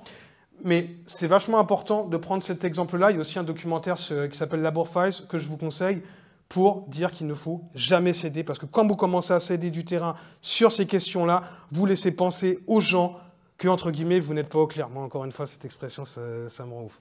Ensuite, il y a Leandros Fischer qui va parler de l'Allemagne. L'Allemagne est un cas très particulier. En Allemagne, vous allez voir des drapeaux antifascistes avec le drapeau d'Israël dedans. Il y a tout un courant qui s'appelle les anti-Deutsch qui fait que une large part des militants antifascistes sont des sionistes par culpabilité, sont islamophobes car considèrent que l'islam est un vecteur naturel d'antisémitisme, et dans certains squats et certains lieux alternatifs qui existent depuis très des années, là on parle d'un réseau autonome qui est quand même plutôt bien organisé, si vous rentrez avec un kéfier, vous pouvez vous faire traiter d'antisémite, voire même insulter. Le problème, c'est que ce n'est pas que les milieux autonomes. Au sein de Die Linke, il y a actuellement un véritable affrontement des lignes. Donc Die Linke, c'était l'équivalent de la France Insoumise, mais qui s'est bien pété la gueule, pas seulement pour ces raisons-là aussi, parce que ils ont fait énormément de concessions avec la social-démocratie. Et je vous invite à découvrir ce sujet-là. Ensuite, il y a Judith Butler, qui est quand même probablement une des auteuristes les plus avant-gardistes de son époque, notamment sur la question du genre, sur les questions de féminisme, sur les questions queer et sur les questions d'homophobie, qui a été menacée plusieurs fois en France. Nous, on a organisé un événement qui a été 2 fois déprogrammé, parce que la mairie de Paris a fait pression sur les lieux dans lesquels on voulait l'organiser en disant « Bon, Tzedek et l'Union juive française pour la paix, grosso modo, c'est déjà un problème, et le fait que ce soit filmé par parole d'honneur, c'est non. » Nous, on dit « En fait, non, on n'accepte pas que vous traitiez nos camarades d'antisémites, donc c'est mort, on va organiser cet événement quand même par nos propres moyens. » Et Judith Butler a fini par venir après 2 censures qui émanaient directement de la mairie de Paris et d'une coalition qui inclut la gauche molle, grosso modo. Voilà, un autre passage du bouquin. Lordon, vous le connaissez déjà, donc je pense que vous Enfin, je vous le présente pas, et d'ailleurs son intervention est la même que celle qu'il avait déjà faite dans le cadre de ce meeting. Je tiens à rappeler d'ailleurs que Judith Butler, aujourd'hui, risque de perdre son titre universitaire à cause des positions politiques qu'elle tient sur la question de l'antisionisme. Vous avez Françoise Bergès, qui, elle, va évoquer le milieu des arts, qui est constamment sous pression. On l'a vu récemment avec NICAP, qui a provoqué, en fait... enfin non, dont le conseil régional... en gros, pardon, je reprends.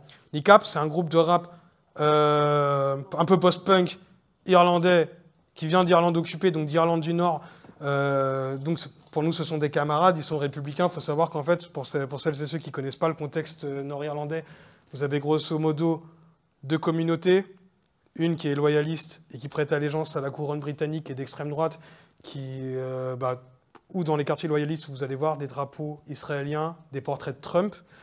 Et de l'autre, une communauté irlandaise qui est pour la réunification de l'Irlande et dont la lutte dans la lutte pour la Palestine en fait fait partie intégrante, fait partie intégrante même de la vie sociale. Genre si vous allez dans des quartiers républicains à Belfast ou à Derry, les gens ont toutes et tous des drapeaux palestiniens aux fenêtres. Vous avez des portraits de Mandela, vous avez des gamins qui chantent des slogans antifascistes dès l'âge de 8 ans. Et là, on parle vraiment de la classe ouvrière. Hein, c'est une autre composition sociale que la gauche française. Et en fait, NICAP est un petit peu... NICAP est vraiment, en gros, pour moi, ce qui matérialise et représente le mieux la culture irlandaise du Nord antifasciste. Mais bon, ils n'aiment pas trop qu'on dise du Nord, donc la culture irlandaise antifasciste. Et le conseil régional, sous l'impulsion de Pécresse, a retiré une subvention de plusieurs centaines de milliers d'euros au Festival Rock en Seine parce que ce groupe a été programmé. Et ce dont Françoise Vergès parle, en fait, dans ce bouquin, c'est plutôt le milieu d'autres arts qui sont un petit peu moins mainstream, mais de voir, en fait, à quel point est-ce que les artistes ont l'impression, et aussi, d'une certaine manière, comment certains font preuve de lâcheté. Et il y a mon camarade Maxime Benatouil. Pour finir, je ne vais pas m'attarder sur tous les auteurs parce que sinon on va encore y passer des plombes et je tiens à ce qu'on ait quand même un échange commun, qui lui va parler des sionistes de gauche en fait et de ce qui nous différencie. À la base, ça parle de petits échanges sur Twitter qu'on a avec les gens qu'on n'aime pas trop, OLM, JJR, etc., qui nous disent par exemple que la France insoumise, c'est des sionistes parce qu'ils sont pour une solution à deux États. Ce à quoi, en fait, pour surenchérir, on a répondu... Oui, dans ce cas-là, le Hamas aussi, c'est des sionistes puisqu'ils sont pour une solution à deux États. Et de dire qu'en fait, une vraie ligne politique, c'est même pas la question d'un ou deux États. Et ça, j'y reviendrai après. Pourquoi c'est plutôt le droit au retour des Palestiniennes et des Palestiniens. Pourquoi ? Parce qu'en fait, refuser le droit au retour des Palestiniennes et des Palestiniens qui n'ont jamais pu revenir sur leur terre sous des prétextes de natalité, ça fait automatiquement de vous un raciste, puisque vous accordez en fait le droit à Israël d'être forcément, avant tout, un État juif, ce qui est un concept raciste. Vous verrez un peu plus dans les détails. Je reviens sur la solution à deux États. Là, je parle pas vraiment au nom de Tzedek, mais plus du mien, même si c'est ce qu'on a écrit dans un bouquin qu'on a postfacé d'un auteur qui s'appelait Abraham Sarfati, dont je vous invite à découvrir les écrits. Peut-être qu'on en parlera après dans les questions brièvement. En gros, la question de un ou deux États, même si nous, notre solution idéale, c'est un État binational de la mer au Jourdain, enfin, une Palestine libre de la mer au Jourdain, c'est pas vraiment une question qui est prioritaire et c'est pas forcément à nous de se poser la question à la place des Palestiniennes et des Palestiniens. Déjà parce qu'on ne peut pas imposer à une population qui subit un génocide, qui subit la colonisation, ce qu'elle doit faire avec ses bourreaux et avec ses colons, dans un premier temps. Dans un deuxième, parce que c'est toujours un point de vue extérieur en fait, qui va en gros décréter ce qui serait bien ou non pour les Palestiniennes et les Palestiniens. Et moi j'ai l'impression qu'en cette période de génocide, c'est avant tout à eux de prendre leur destin et leur autodétermination en main. Et c'est encore à elles et à eux, je pense qu'on adresse toutes et tous une pensée collective ce soir. Et maintenant, je bois un coup d'eau et on va répondre aux questions.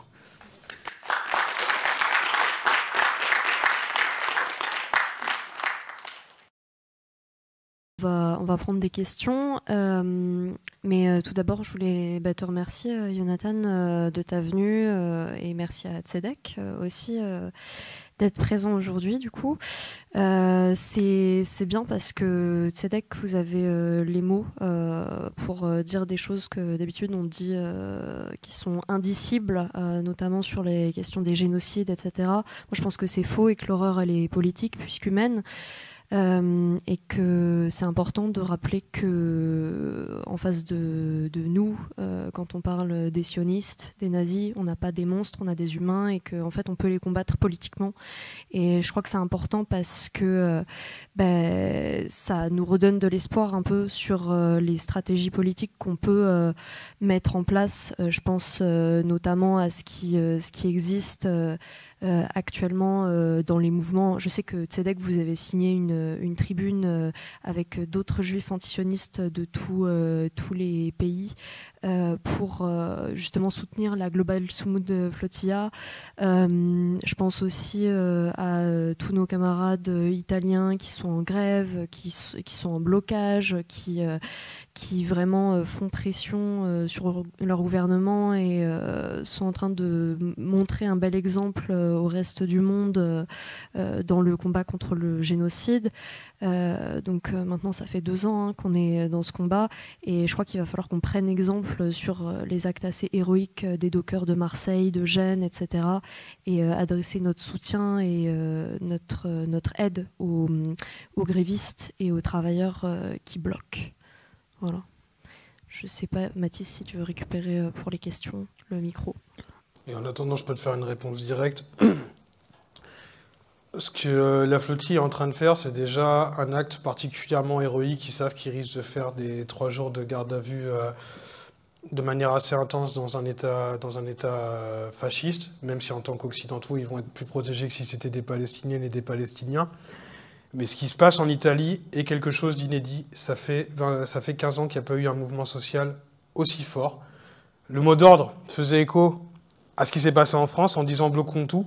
Mais là, c'est clairement quelque chose qui parle du génocide et qui peut décliner sur un mouvement anti-guerre. Et pour en revenir à ce que tu disais sur les dockers, c'est vrai que nous, on est un petit peu dans l'impasse, dans la mesure où on subit une grosse répression. Et où, pourtant, moi, je pense qu'il y a des actions à mener contre des entreprises qui continuent de collaborer avec Israël. Et il y a des choses toutes bêtes que vous toutes et vous tous, vous pouvez faire. Je m'explique. Il y a des milliers de franco-israéliens qui sont engagés chez Tsahal, actuellement. Certaines et certains d'entre eux documentent absolument tout ce qu'ils font sur TikTok, sur Snapchat. Il va y avoir des plaintes pour crimes contre l'humanité. C'est évident que la justice pénale internationale et que le droit international, il est constamment piétiné, mais ces personnes-là, si vous arrivez à faire des référents, si vous arrivez à les référencer et à accumuler des preuves, c'est déjà lutter pour la justice suite au génocide. Et après, il y a des entreprises qui collaborent avec Israël, il y en a partout, et plus globalement, des entreprises liées à l'armement qui sont des marchands de mort aussi. Maintenant, il y a des choses dont je ne vais pas forcément parler avec un téléphone à côté ou quoi, mais je pense qu'on a vraiment besoin en fait d'avoir des actions de blocage qui sont concrètes, qui peuvent être symboliques, mais qui vont permettre de médiatiser ce que font certaines entreprises. Comment est-ce qu'elles collaborent avec le génocide? Là, j'ai donné l'exemple le plus caricatural avec les gens qui sont enrôlés chez Tsahal, mais une partie des journalistes, des éditorialistes, aujourd'hui, sont complices de génocide. Alors, si aujourd'hui des personnes grincent des dents par le simple fait que l'État palestinien soit reconnu, imagine quand ils vont découvrir ce que c'est que le droit international et qu'on peut les attaquer pour complicité.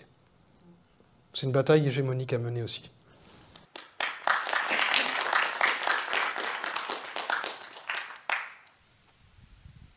Est-ce qu'il y en a parmi le public qui ont des questions? En attendant, moi j'aurais une question pour toi, Jonathan.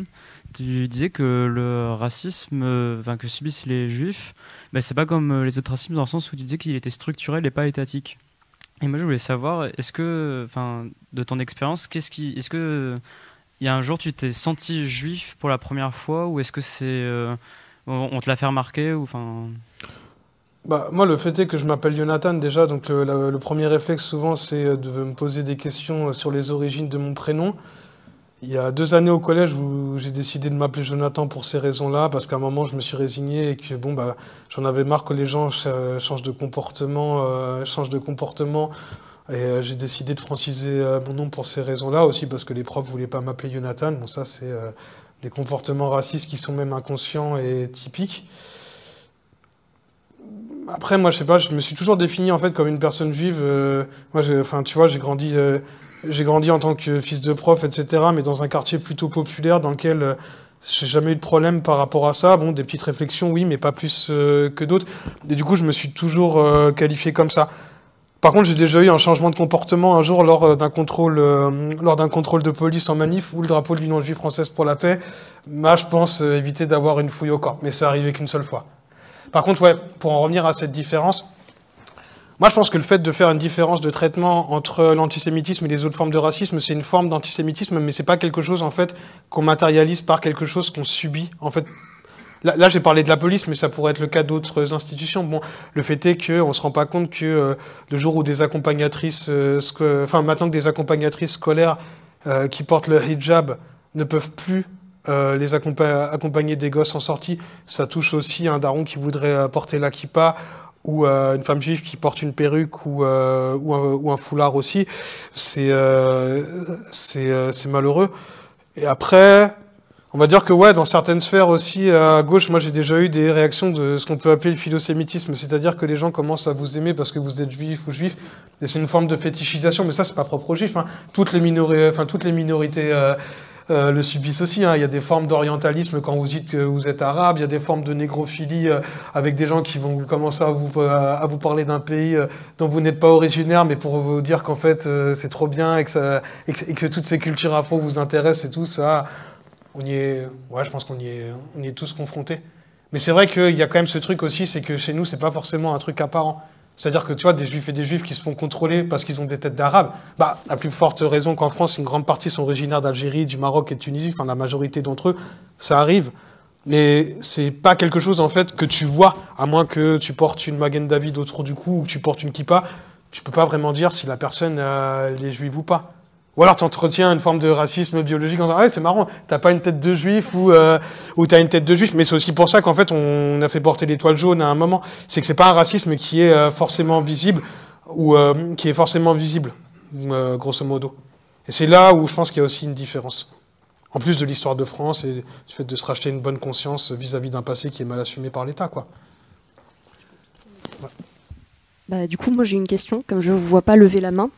Ma question, ça concerne la loi contre l'antisémitisme qui a été, dans les universités et qui concerne beaucoup les élus étudiants aussi et qui reprend la définition de l'IHRA. Moi, j'aurais aimé que tu nous en parles un peu. Comment vous la trouvez à Tzedek, comment vous analysez politiquement cette loi dans les universités qui dénonçons le génocide actuellement et qui sommes sommés de le faire avec un peu moins de ferveur. Voilà. Je pense qu'il s'agit avant tout d'une réponse à la mobilisation étudiante. On n'a pas eu de mouvement étudiant depuis un petit moment, en fait, peu importe la question. Et ce qu'on est en train de vivre, je ne dis pas que les contextes sont les mêmes, parce que la guerre du Vietnam, c'est pas la même chose que le génocide en Palestine, mais néanmoins, c'est le renouveau au niveau international d'une jeunesse étudiante qui se bat contre l'impérialisme et qui, de par la question palestinienne, va plus loin. Je fais une parenthèse, on dit souvent qu'en fait, oui, vous parlez de la Palestine, mais vous parlez pas des autres conflits. Moi, j'ai remarqué qu'en fait, depuis qu'on parle du génocide en Palestine, on parle du Congo, on a parlé du Haut-Karabakh, on a parlé de ce qui s'est passé en Syrie à la chute d'El-Assad, on parle de ce qui se passe au Soudan, qui est quand même un prolongement du génocide de 2003 qui s'est passé au Darfour avec le putsch de 2 généraux contre-révolutionnaires qui sont aujourd'hui en guerre. Et c'est clairement de ça dont il s'agit, c'est-à-dire que le cœur de ce que l'Occident est censé produire de mieux au niveau intellectuel, y compris dans ces grandes écoles comme Harvard, comme Sciences Po à Paris, il y en a d'autres à Berlin, l'université d'Oxford, a été traversé par des mouvements qui sont inédits sur la question palestinienne et qui ont donné un second souffle à toute une génération. Cette loi, elle s'inscrit juste dans le but de la museler et de la réprimer. Ce qui est inquiétant, c'est que ça va faciliter non seulement l'exclusion d'étudiantes et d'étudiants, mais aussi d'universitaires et d'enseignants. On n'en parle pas, mais il y a aussi des enseignants qui se sont fait virer. Nous, on a un exemple comme ça, d'un militant qui s'appelle Willy Beauvalet, qui a fini par démissionner de son poste de vice-président de l'université Lyon 2. C'est quelqu'un qui est maître de conférences en sciences politiques, suite aux pressions qui se prend, tout simplement parce qu'en fait, il est aux côtés de ses élèves dans le cadre du mouvement de solidarité envers la Palestine. Après, ce qui va être intéressant à voir, même si c'est terrible, c'est comment est-ce qu'ils vont réussir à la faire appliquer, cette loi. moi je suis assez curieux. Le jour où la définition de l'IHRA est adoptée par tout l'État français, je me porte volontaire pour être attaqué pour antisémitisme. Mais réellement. Voir quels vont être les arguments, sur quelle base est-ce qu'ils vont réussir à faire appliquer ça juridiquement, et à quel niveau de déni d'histoire on peut arriver, parce que pour moi, c'est une forme de révisionnisme, n'ayons pas peur des mots. Et je tiens à dire d'ailleurs qu'il y a une députée insoumise, qui va bientôt proposer une résolution pour contrer la définition de l'IHRA et proposer l'adoption de la définition de Jérusalem. Bon, vu la composition de l'Assemblée, il n'y a quasiment aucune chance que ça passe, mais c'est un précédent en fait dont on doit s'emparer pour l'imposer à toute la gauche, y compris la gauche qu'on n'aime pas, je pense. Je te remercie. Enfin, qu'on n'aime pas trop. Des fois, il y en a des... Comme ils disent sur nous, il y en a des biens. Je te remercie pour ta réponse. Moi, je pensais aussi à la France insoumise, justement, donc tu en as beaucoup parlé. J'ai l'impression que, à Tzedek, vous avez des positions qui sont proches, on peut dire, qui sont en tout cas... Vous n'avez pas exactement les mêmes positions, vous avez un agenda qui est propre. Vous êtes, par exemple, engagé dans Guerre à la guerre, ce que je crois la France insoumise ne l'est pas, notamment parce que la France insoumise défend des positions qui sont un peu plus militaristes que certaines mouvances plus à gauche, certains partis plus à gauche, et également parce que la France insoumise a eu des déclarations qui la plaçaient comme puissance impérialiste, en tout cas comme vecteur de la puissance impérialiste française à l'étranger. Je pense à des déclarations de Mélenchon sur la puissance française sur les 5 continents et à sa fierté. Je pense à tout ça. Bon, très bien. En tout cas, c'est sûr, nous, on n'est pas en train de remettre en question le fait que la France insoumise a pris sa part bien plus que n'importe quel parti de gauche traditionnel tout au long de ce génocide, et qu'elle tient les positions depuis le début. Elle a, je pense, ce qu'on peut appeler la position traditionnelle diplomatique de la France vis-à-vis de la Palestine, c'est-à-dire la position où 2 États, on reconnaît à la fois un territoire palestinien, un territoire aux Israéliens, et ça dépend qui. Évidemment, Rima Hassan n'est pas sur ses positions. Une partie de la France insoumise l'est, de fait. Les 2 lignes coexistent, je ne sais pas jusqu'à quand. Mais en tout cas, du coup, vous avez quand même une ligne forte de démarcation.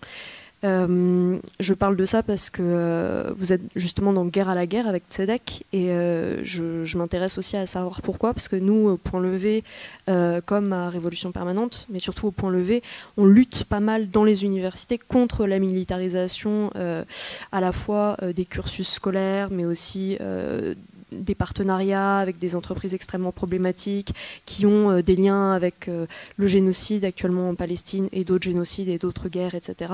Et du coup, ça nous intéresse un peu de savoir quel est votre lien et pourquoi vous vous êtes inscrit dans ce mouvement-là de Guerre à la guerre. Alors, plusieurs choses.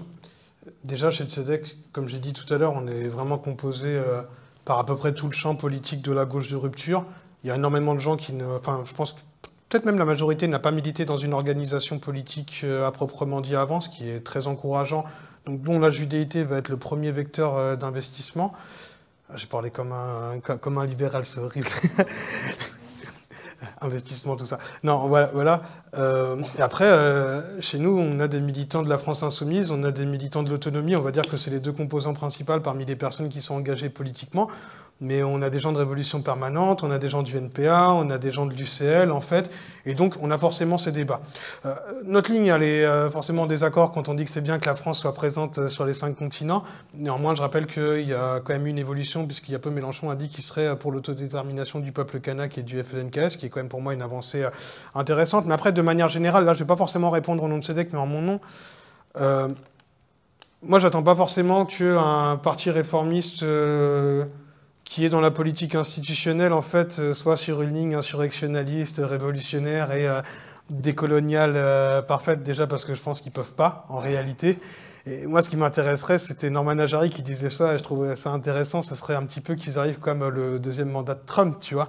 C'est-à-dire en mode, on arrive, on est de gauche radicale respectable, et après, c'est bon, on ouvre toutes les valves et on pousse la politique plus loin. Et Sur la question 1 ou 2 États, en fait, c'est juste que leur référence, c'est le droit international, et je pense que quand tu veux être éligible, t'as pas trop le choix. Sur la question de l'armement et de l'État, bon, bah, ça, c'est sûr que nous, on n'est pas forcément très... Pour nous, c'est pas une fierté chez Tzedek que la France soit le deuxième vendeur d'armes au monde, encore plus quand on sait où est-ce qu'elles atterrissent. Typiquement dans le génocide, mais il y a eu des précédents avec le génocide au Rwanda, et aussi parce qu'en fait, au-delà même de la question de l'armement, en fait, on sait que ça... Enfin, c'est pas au-delà d'ailleurs. On sait que ça va servir à soutenir des dictatures, notamment dans les pays du Golfe, dans ce qui reste de la France-Afrique. Récemment, il y a eu un soulèvement au Togo qui a été réprimé avec des armes françaises et très probablement des conseils des barbouzes françaises, comme c'est le cas à chaque fois. Et aussi parce qu'en fait, on sait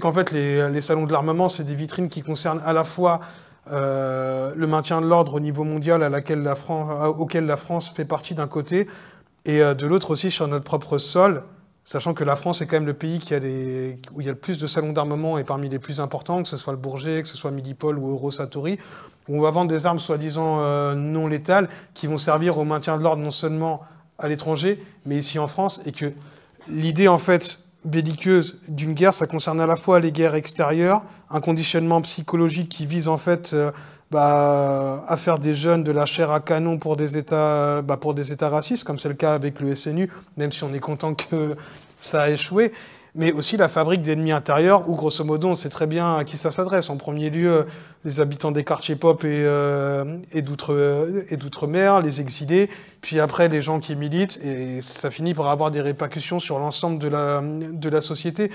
Et nous, c'est pour ces raisons-là, en fait, elles sont vraiment diverses. On peut parler aussi des logiques écocidaires qui sont liées à l'impérialisme. On pourrait parler de la question du féminisme, lorsque Macron parle de réarmement démographique et qu'il va comparer des utérus à des missiles sol-air, par exemple, ou d'autres cas en Europe, par exemple, lorsque Elon Musk va affirmer son soutien à Mélanie au réarmement démographique contre le grand remplacement. Mais il y a toujours, en fait, cette idée que nous sommes en guerre, pour paraphraser quelqu'un qu'on déteste toutes et tous ici. Et c'est logique que Tzedek fasse partie de cette coalition. La France Insoumise n'en fait pas partie, par contre, elle fait partie de la coalition Stop Bourget, parce que nous, en fait, ce qu'on s'est dit, c'est qu'à l'image de ce qui s'est passé dans certaines luttes qui ont été victorieuses, par exemple à Notre-Dame-des-Landes, parce que je précise que deux des grandes composantes de cette coalition, c'est les soulèvements de la terre et Urgence Palestine, en tout cas en tant que force mobilisatrice, mais dedans il y a aussi Stop Arming Israël, il y a Survie, il y a des personnalités comme le poteau Mathieu Rigouste, il y a Tzedek, il y a des groupes antifascistes, des groupes de soutien aux exilés, des groupes féministes, et j'en oublie très probablement. C'est de voir ce qui a fonctionné. Et ce qui a fonctionné, en fait, c'est-à-dire que c'est un noyau dur, en fait, d'une coalition de ce qu'on peut appeler l'autonomie des luttes. Moi, quand je parle d'autonomie des luttes, c'est pas forcément les totaux, aller casser des banques, etc., même si j'ai rien contre. C'est juste de pouvoir... c'est juste, en fait, d'aborder des sujets depuis des personnes qui s'en emparent pour les rendre hégémoniques. Moi, je pense que la ligne que peut avoir une partie de la gauche aujourd'hui sur la question de l'islamophobie, c'est une victoire de l'autonomie des luttes. Le fait qu'aujourd'hui, c'est plus possible de plus aborder la question du féminisme, c'est l'autodétermination et l'autonomie des femmes et des minorités de genre qui l'a permis. Et en partant de ce constat, on s'est dit que par contre, on ne peut pas non plus rester tout seul dans notre coin, et sur un truc comme le salon du Bourget, on peut trouver des mots d'ordre sur lesquels on s'accorde. Déjà, demander à Israël de dégager, de plus exposer. Ensuite, arrêter de vendre des armes à des dictatures. Nous, on est pour une démilitarisation globale. C'est là où on ne va pas forcément être d'accord, je pense. Où on va avoir des désaccords avec certaines des organes de gauche que tu as citées. Mais ça n'empêche pas que c'est la première fois, en fait, je pense même dans l'histoire, hein, où on arrive à ramener 4000 personnes dans le 93 par 38 degrés, un jour de fête de la musique avec une répression terrible. On s'est pris une perquisition, on s'est pris des perquisitions et des tentatives d'intimidation de la police en amont sur ce sujet-là, où d'habitude, en fait, dans les manifestations contre les salons de l'armement, c'est 20-30 personnes, je crois qu'on ne se rend pas compte de ça. Et du coup, pouvoir composer avec des organisations altermondialistes comme Attac, avec la France Insoumise, avec la CGT 93, il y a quand même aussi vraiment un enjeu à ce que les syndicats s'emparent enfin de la question de l'armement. Nous, c'est là-dessus comptant. C'est déjà un peu une victoire, et nous on se dit qu'en fait on a notre coalition dans laquelle, d'ailleurs dont fait partie aussi le Point Levé, où en fait on est tous d'accord sur la question de l'impérialisme et sur les grandes lignes du truc. en dépit de gros désaccords qu'on peut avoir sur d'autres trucs, on est d'accord avec cette ligne-là. Et par contre, on peut l'ouvrir dans le cadre d'événements pour essayer d'arracher des victoires. C'est pas une victoire de ouf, mais le fait qu'Israël ait dû en fait cacher ses stands dans ce salon, c'est une défaite politique pour eux, surtout compte tenu des moyens dérisoires qu'on a contre une superstructure étatique. Il faut voir ça. Et l'idée aussi, c'est de voir comment est-ce qu'on compose et comment est-ce qu'on arrive à faire des compromis. Sinon, on n'y arrivera jamais. Mais je pense que sur la question de la guerre et de l'armement, malheureusement, on va pouvoir y arriver. Tu vois, tu parlais des défis, c'est sûr qu'on a des désaccords, mais le fait que le POI, du coup, et la France Insoumise organisent un grand meeting contre la guerre et contre l'impérialisme, ça prouve quand même qu'il y a des ponts qui sont possibles. Et nous, en tout cas, c'est qu'on serait évidemment en première ligne pour faire porter cette voix-là aux côtés de toutes les orgas qui participent, dont le Point Levé. Voilà. Je te remercie. Merci pour ta réponse et en tout cas que les gens le sachent parce que je vois quand même qu'il y a plein de camarades de la France Insoumise qui sont là. J'ai juste oublié un tout petit truc. La France Insoumise est quand même pour la sortie de l'OTAN et ça, pour moi, c'est une ligne de démarcation qui est quand même très intéressante aussi. Voilà, même si on a des désaccords. Les camarades de la France Insoumise, merci d'être ici. Et en tout cas, ça n'est pas un désaveu de votre militantisme. On sait que vous êtes à nos côtés depuis 2 ans. Certains d'entre nous, au Point Levé, ont fait partie de la France Insoumise et c'est important de le rappeler. Et on vous remercie de votre présence. Voilà, c'est apprécié. Je vais passer la parole à quelqu'un qui avait une question. Voilà. Salut mon gars. Ça va frérot. On va pas faire semblant, on se connaît. Bon, t'as oublié de citer le tonton du haut là, qui est là-bas, d'il y a 15 ans. Là. Ah oui, Denis, oui, exact, c'est vrai. J'ai dit un des seuls, j'ai pas dit le seul. Quoi dire je vois que t'as les bras qu'on gonflait, c'est bien. Ça, c'est bien, tu fais du sport, tu t'entretiens. Il y a la bière aussi, ça joue. Ouais, mais ça y joue aussi, ça. Que moi, j'ai pas forcément une question à te poser, que... J'étais super content de te voir à la fête de l'UMA, où ton stand avec celui du JFP, le stand des Kurdes juste à côté, c'était les endroits magiques de la fête, j'ai trouvé. C'était énorme. Et puis, voilà, continue mon gars. Moi, tu m'as donné envie de relire. Voilà. Ça fait chaud au cœur. La Fabrique Édition, Parole d'honneur, voilà. Ah, rien de plus à dire. Non, merci, ça fait chaud au cœur. Ouais, si vous connaissez pas Parole d'honneur, n'hésitez pas à vous abonner, à suivre. On a une émission qui reprend très bientôt dans ce cadre-là d'ailleurs, chez Parole d'honneur. Oui, bonsoir. Moi, j'aurais une question concernant justement, vous avez évoqué sur une sorte de convergence de lutte entre les organisations antiracistes et contre les différentes discriminations, que ce soit la négrophobie, l'antisémitisme, etc. Comment concrètement, ça peut... Je pense qu'il y a une multitude de réponses, mais comment concrètement construire ces ponts-là entre les communautés, mais également évoquer, comme vous l'avez évoqué, c'est-à-dire le racisme intercommunautaire, etc. Je vous remercie. C'est une très bonne question. C'est pas facile, parce qu'il y a malheureusement moins d'assauts communautaires du fait qu'elles subissent une répression qui n'est pas la même que la nôtre.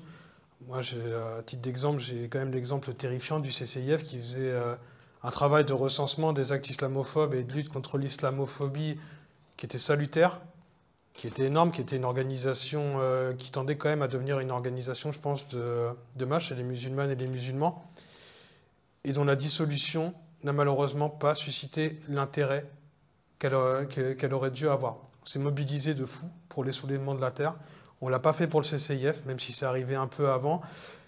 Et j'ai l'impression qu'en fait, dès lors que d'autres minorités vont vouloir s'organiser politiquement, elles vont être confrontées à une pression qui va être encore pire que celle que nous on subit. Nous, on subit une pression, c'est clair.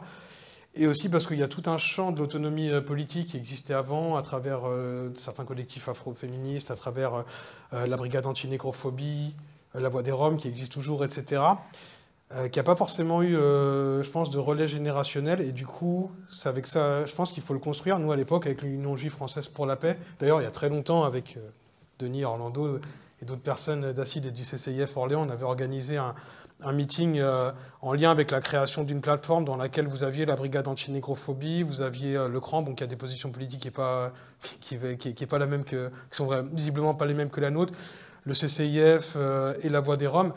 Et aujourd'hui, comme il y a beaucoup moins, j'ai l'impression en fait, d'organisations qui se prônent de l'autonomie des luttes antiracistes, c'est assez compliqué. Donc nous, ce qu'on essaye de faire, c'est déjà de répondre présent partout, pas que là où il y a des populations racisées, mais disons que faire de l'éducation populaire, ça va nous intéresser d'autant plus quand on va, quand on va parler entre nous. Nous, on l'a fait avec un collectif qui lutte contre le racisme anti-asiatique.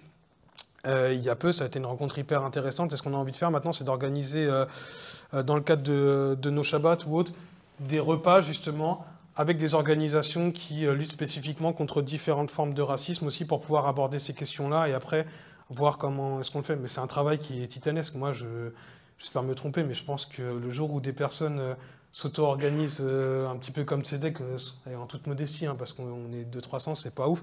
Moi, je pense que ça aura probablement plus de succès parce qu'elles seront probablement un peu plus soutenues que nous au sein de leur communauté, ce qui n'est pas difficile, disons-le franchement, mais qu'elles vont se manger une répression d'État qui est terrible. Et en fait, moi, j'ai pas de réponse toute faite. Je pense qu'il faut s'investir dans à peu près tous les champs des possibles et que la dimension mémorielle, ça peut déjà être vraiment un bon début. Typiquement, nous, on se bat pour la reconnaissance du génocide des Roms, Manouches, Tziganes et autres. On a organisé un colloque pour les 80 ans de la libération d'Auschwitz pour parler du fait génocidaire. Mais dedans, on voulait aussi inclure des génocides en parlant des génocides qui ne sont pas reconnus en tant que tels, en parlant des génocides de manière, en parlant aussi d'autres génocides passés, aussi justement en fait pour savoir de quoi on parle. Et après, ouais, on a eu quelques liens avec d'autres personnes. Par exemple, Someboy d'Histoire Crépus, c'est quelqu'un qu'on a capté plusieurs fois avec Tzedek. La plupart des collectifs de victimes de violences policières, malheureusement, se retrouvent à chaque fois à être la seule organisation juive à être présente à des marches comme celle pour Naël ou celle d'autres collectifs. Ça touche pas forcément les masses, mais je pense que ça crée déjà des rencontres qui aboutiront peut-être un jour à quelque chose, quoi. Je suis désolé, je n'ai pas d'autres choses à répondre là-dessus. Salut, je m'appelle Adrien, du coup je fais partie du média Info Gaucho et je voulais te parler de l'ambiance médiatique qui règne autour de l'extrême droite. Et tu parlais tout à l'heure du fait que c'est une dinguerie que sur les plateaux télé, ils ne rappellent pas des faits tout bêtes, que les services d'ordre de Zemmour ou du Rassemblement national sont pleins de néo-nazis, qu'il y a eu des librairies négationnistes, etc. Comment t'expliques qu'aujourd'hui le travail médiatique ne se fait à l'inverse c'est-à-dire qu'ils vont traiter d'antisémite la gauche sur des faits très précis, très secondaires, et ils laissent toutes les dingueries se dérouler à l'extrême droite. Notamment, par exemple, on a entendu Retailleau dire à l'Assemblée nationale que l'antisémitisme était résiduel à l'extrême droite. Il a dit ça aussi Il a dit ça aussi, ouais. Okay. Ouais. Et du coup, c'est pas... Ah oui, à l'extrême droite, d'accord, ok. À l'extrême droite. Qu'en gros, l'antisémitisme, aujourd'hui, il était à l'extrême gauche. Et comment ça se fait que, pour toi, ton analyse, comment ça se fait que les médias sont en faillite, en fait, sur la lutte contre l'antisémitisme via l'extrême droite? Parce qu'ils sont dans une séquence de fascisation. Enfin, je veux dire, même la ligne qu'avait BFM il y a 10-15 ans, c'est pas celle qu'il y a aujourd'hui. Aujourd'hui, il n'y a quasiment rien qui les distingue de CNews ou d'Europe 1. Il y a aussi un travail hégémonique qui a été mené notamment par des Stérin et des Bolloré, en fait, qui fait qu'il y a tout un conditionnement à faire de l'extrême droite quelque chose de normal. Et il y a le fait, en fait, que, je dis la France Insoumise, mais parce que c'est les seuls qui sont attaqués comme ça sur les plateaux télé, en fait, incarnent une rupture politique qu'il faut combattre.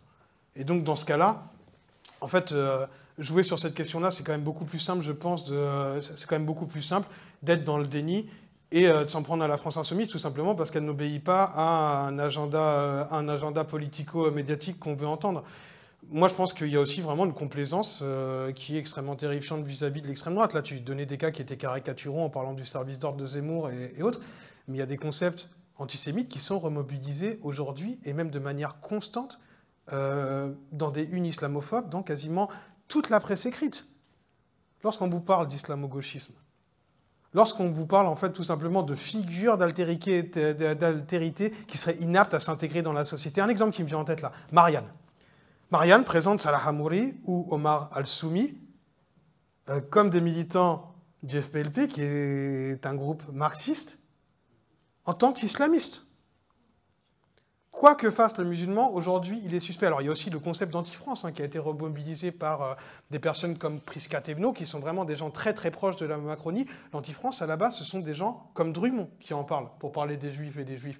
Le simple fait qu'aujourd'hui, on puisse encore employer l'expression « la France aux Français », pareil. C'était la libre-pensée, ce sont à la base des antisémites de la pire espèce qui les fait. Moi, je pense que c'est de la complaisance, tout simplement parce que on va pas se mentir, une partie des éditorialistes aujourd'hui, c'est pas qu'ils obéissent au doigt à l'œil, mais sont complaisants avec des milliardaires qui partagent, je pense, certaines idées politiques avec le fascisme, en fait, et qui voient aussi l'option fasciste comme une option qui serait raisonnable, qui serait raisonnable, en fait, beaucoup plus que celle d'une gauche de rupture.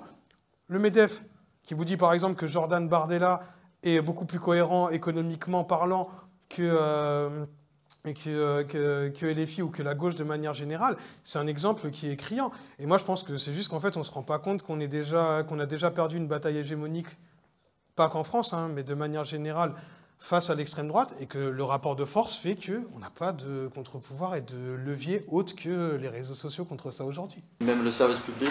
Même le service public. Il y a quand même des brèches, heureusement. Enfin, je veux dire, chez France Culture, t'as une chose et son contraire.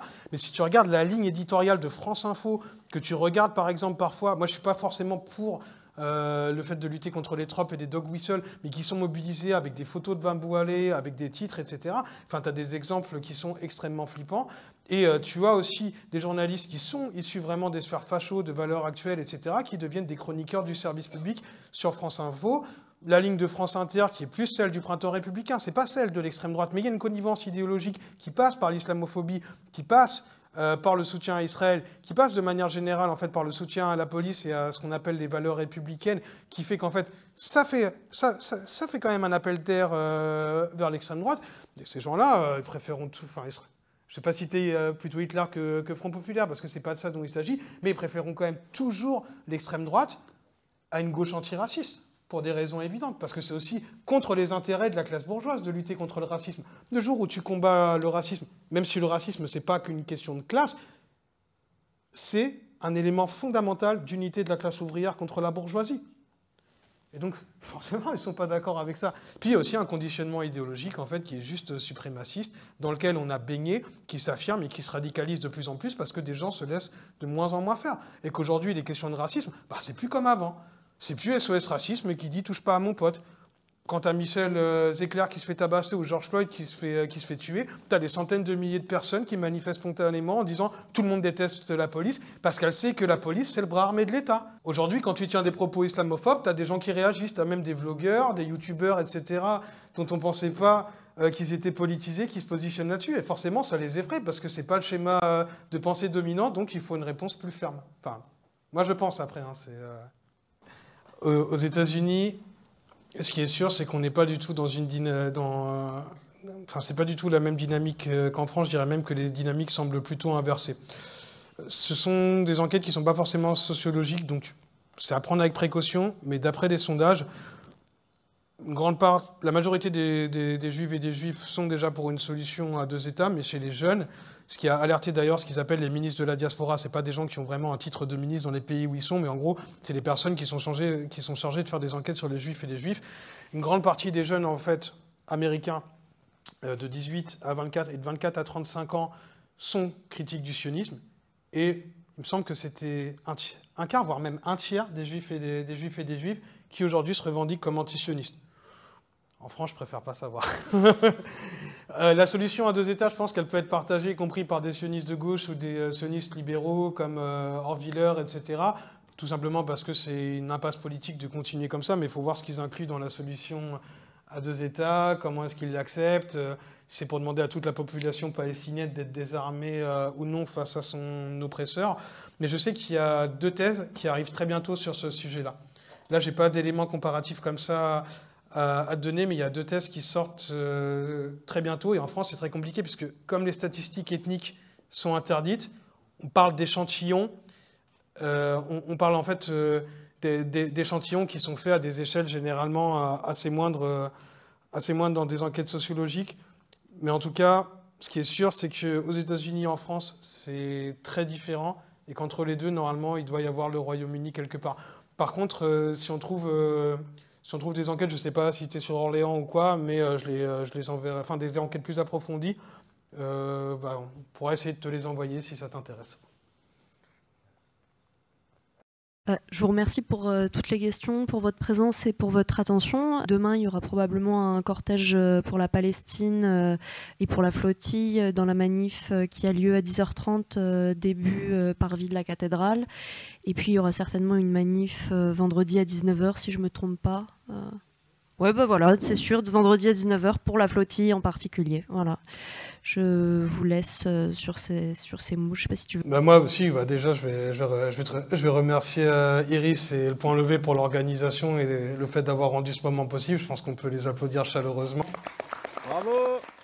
Et je voulais aussi remercier l'équipe du Bouillon. Moi, pour la petite histoire, quand j'étais jeune et que je faisais du rap, c'est un endroit où j'ai déjà fait des concerts, où j'en ai organisé dans des assos dans lesquels j'étais il y a un temps maintenant, fort heureusement, enfin, ou pas d'ailleurs, révolu. Donc déjà, merci au Bouillon de nous avoir accueillis, et à Radio Campus et Vivi pour la prise de son. Ça bouge depuis 20 ans.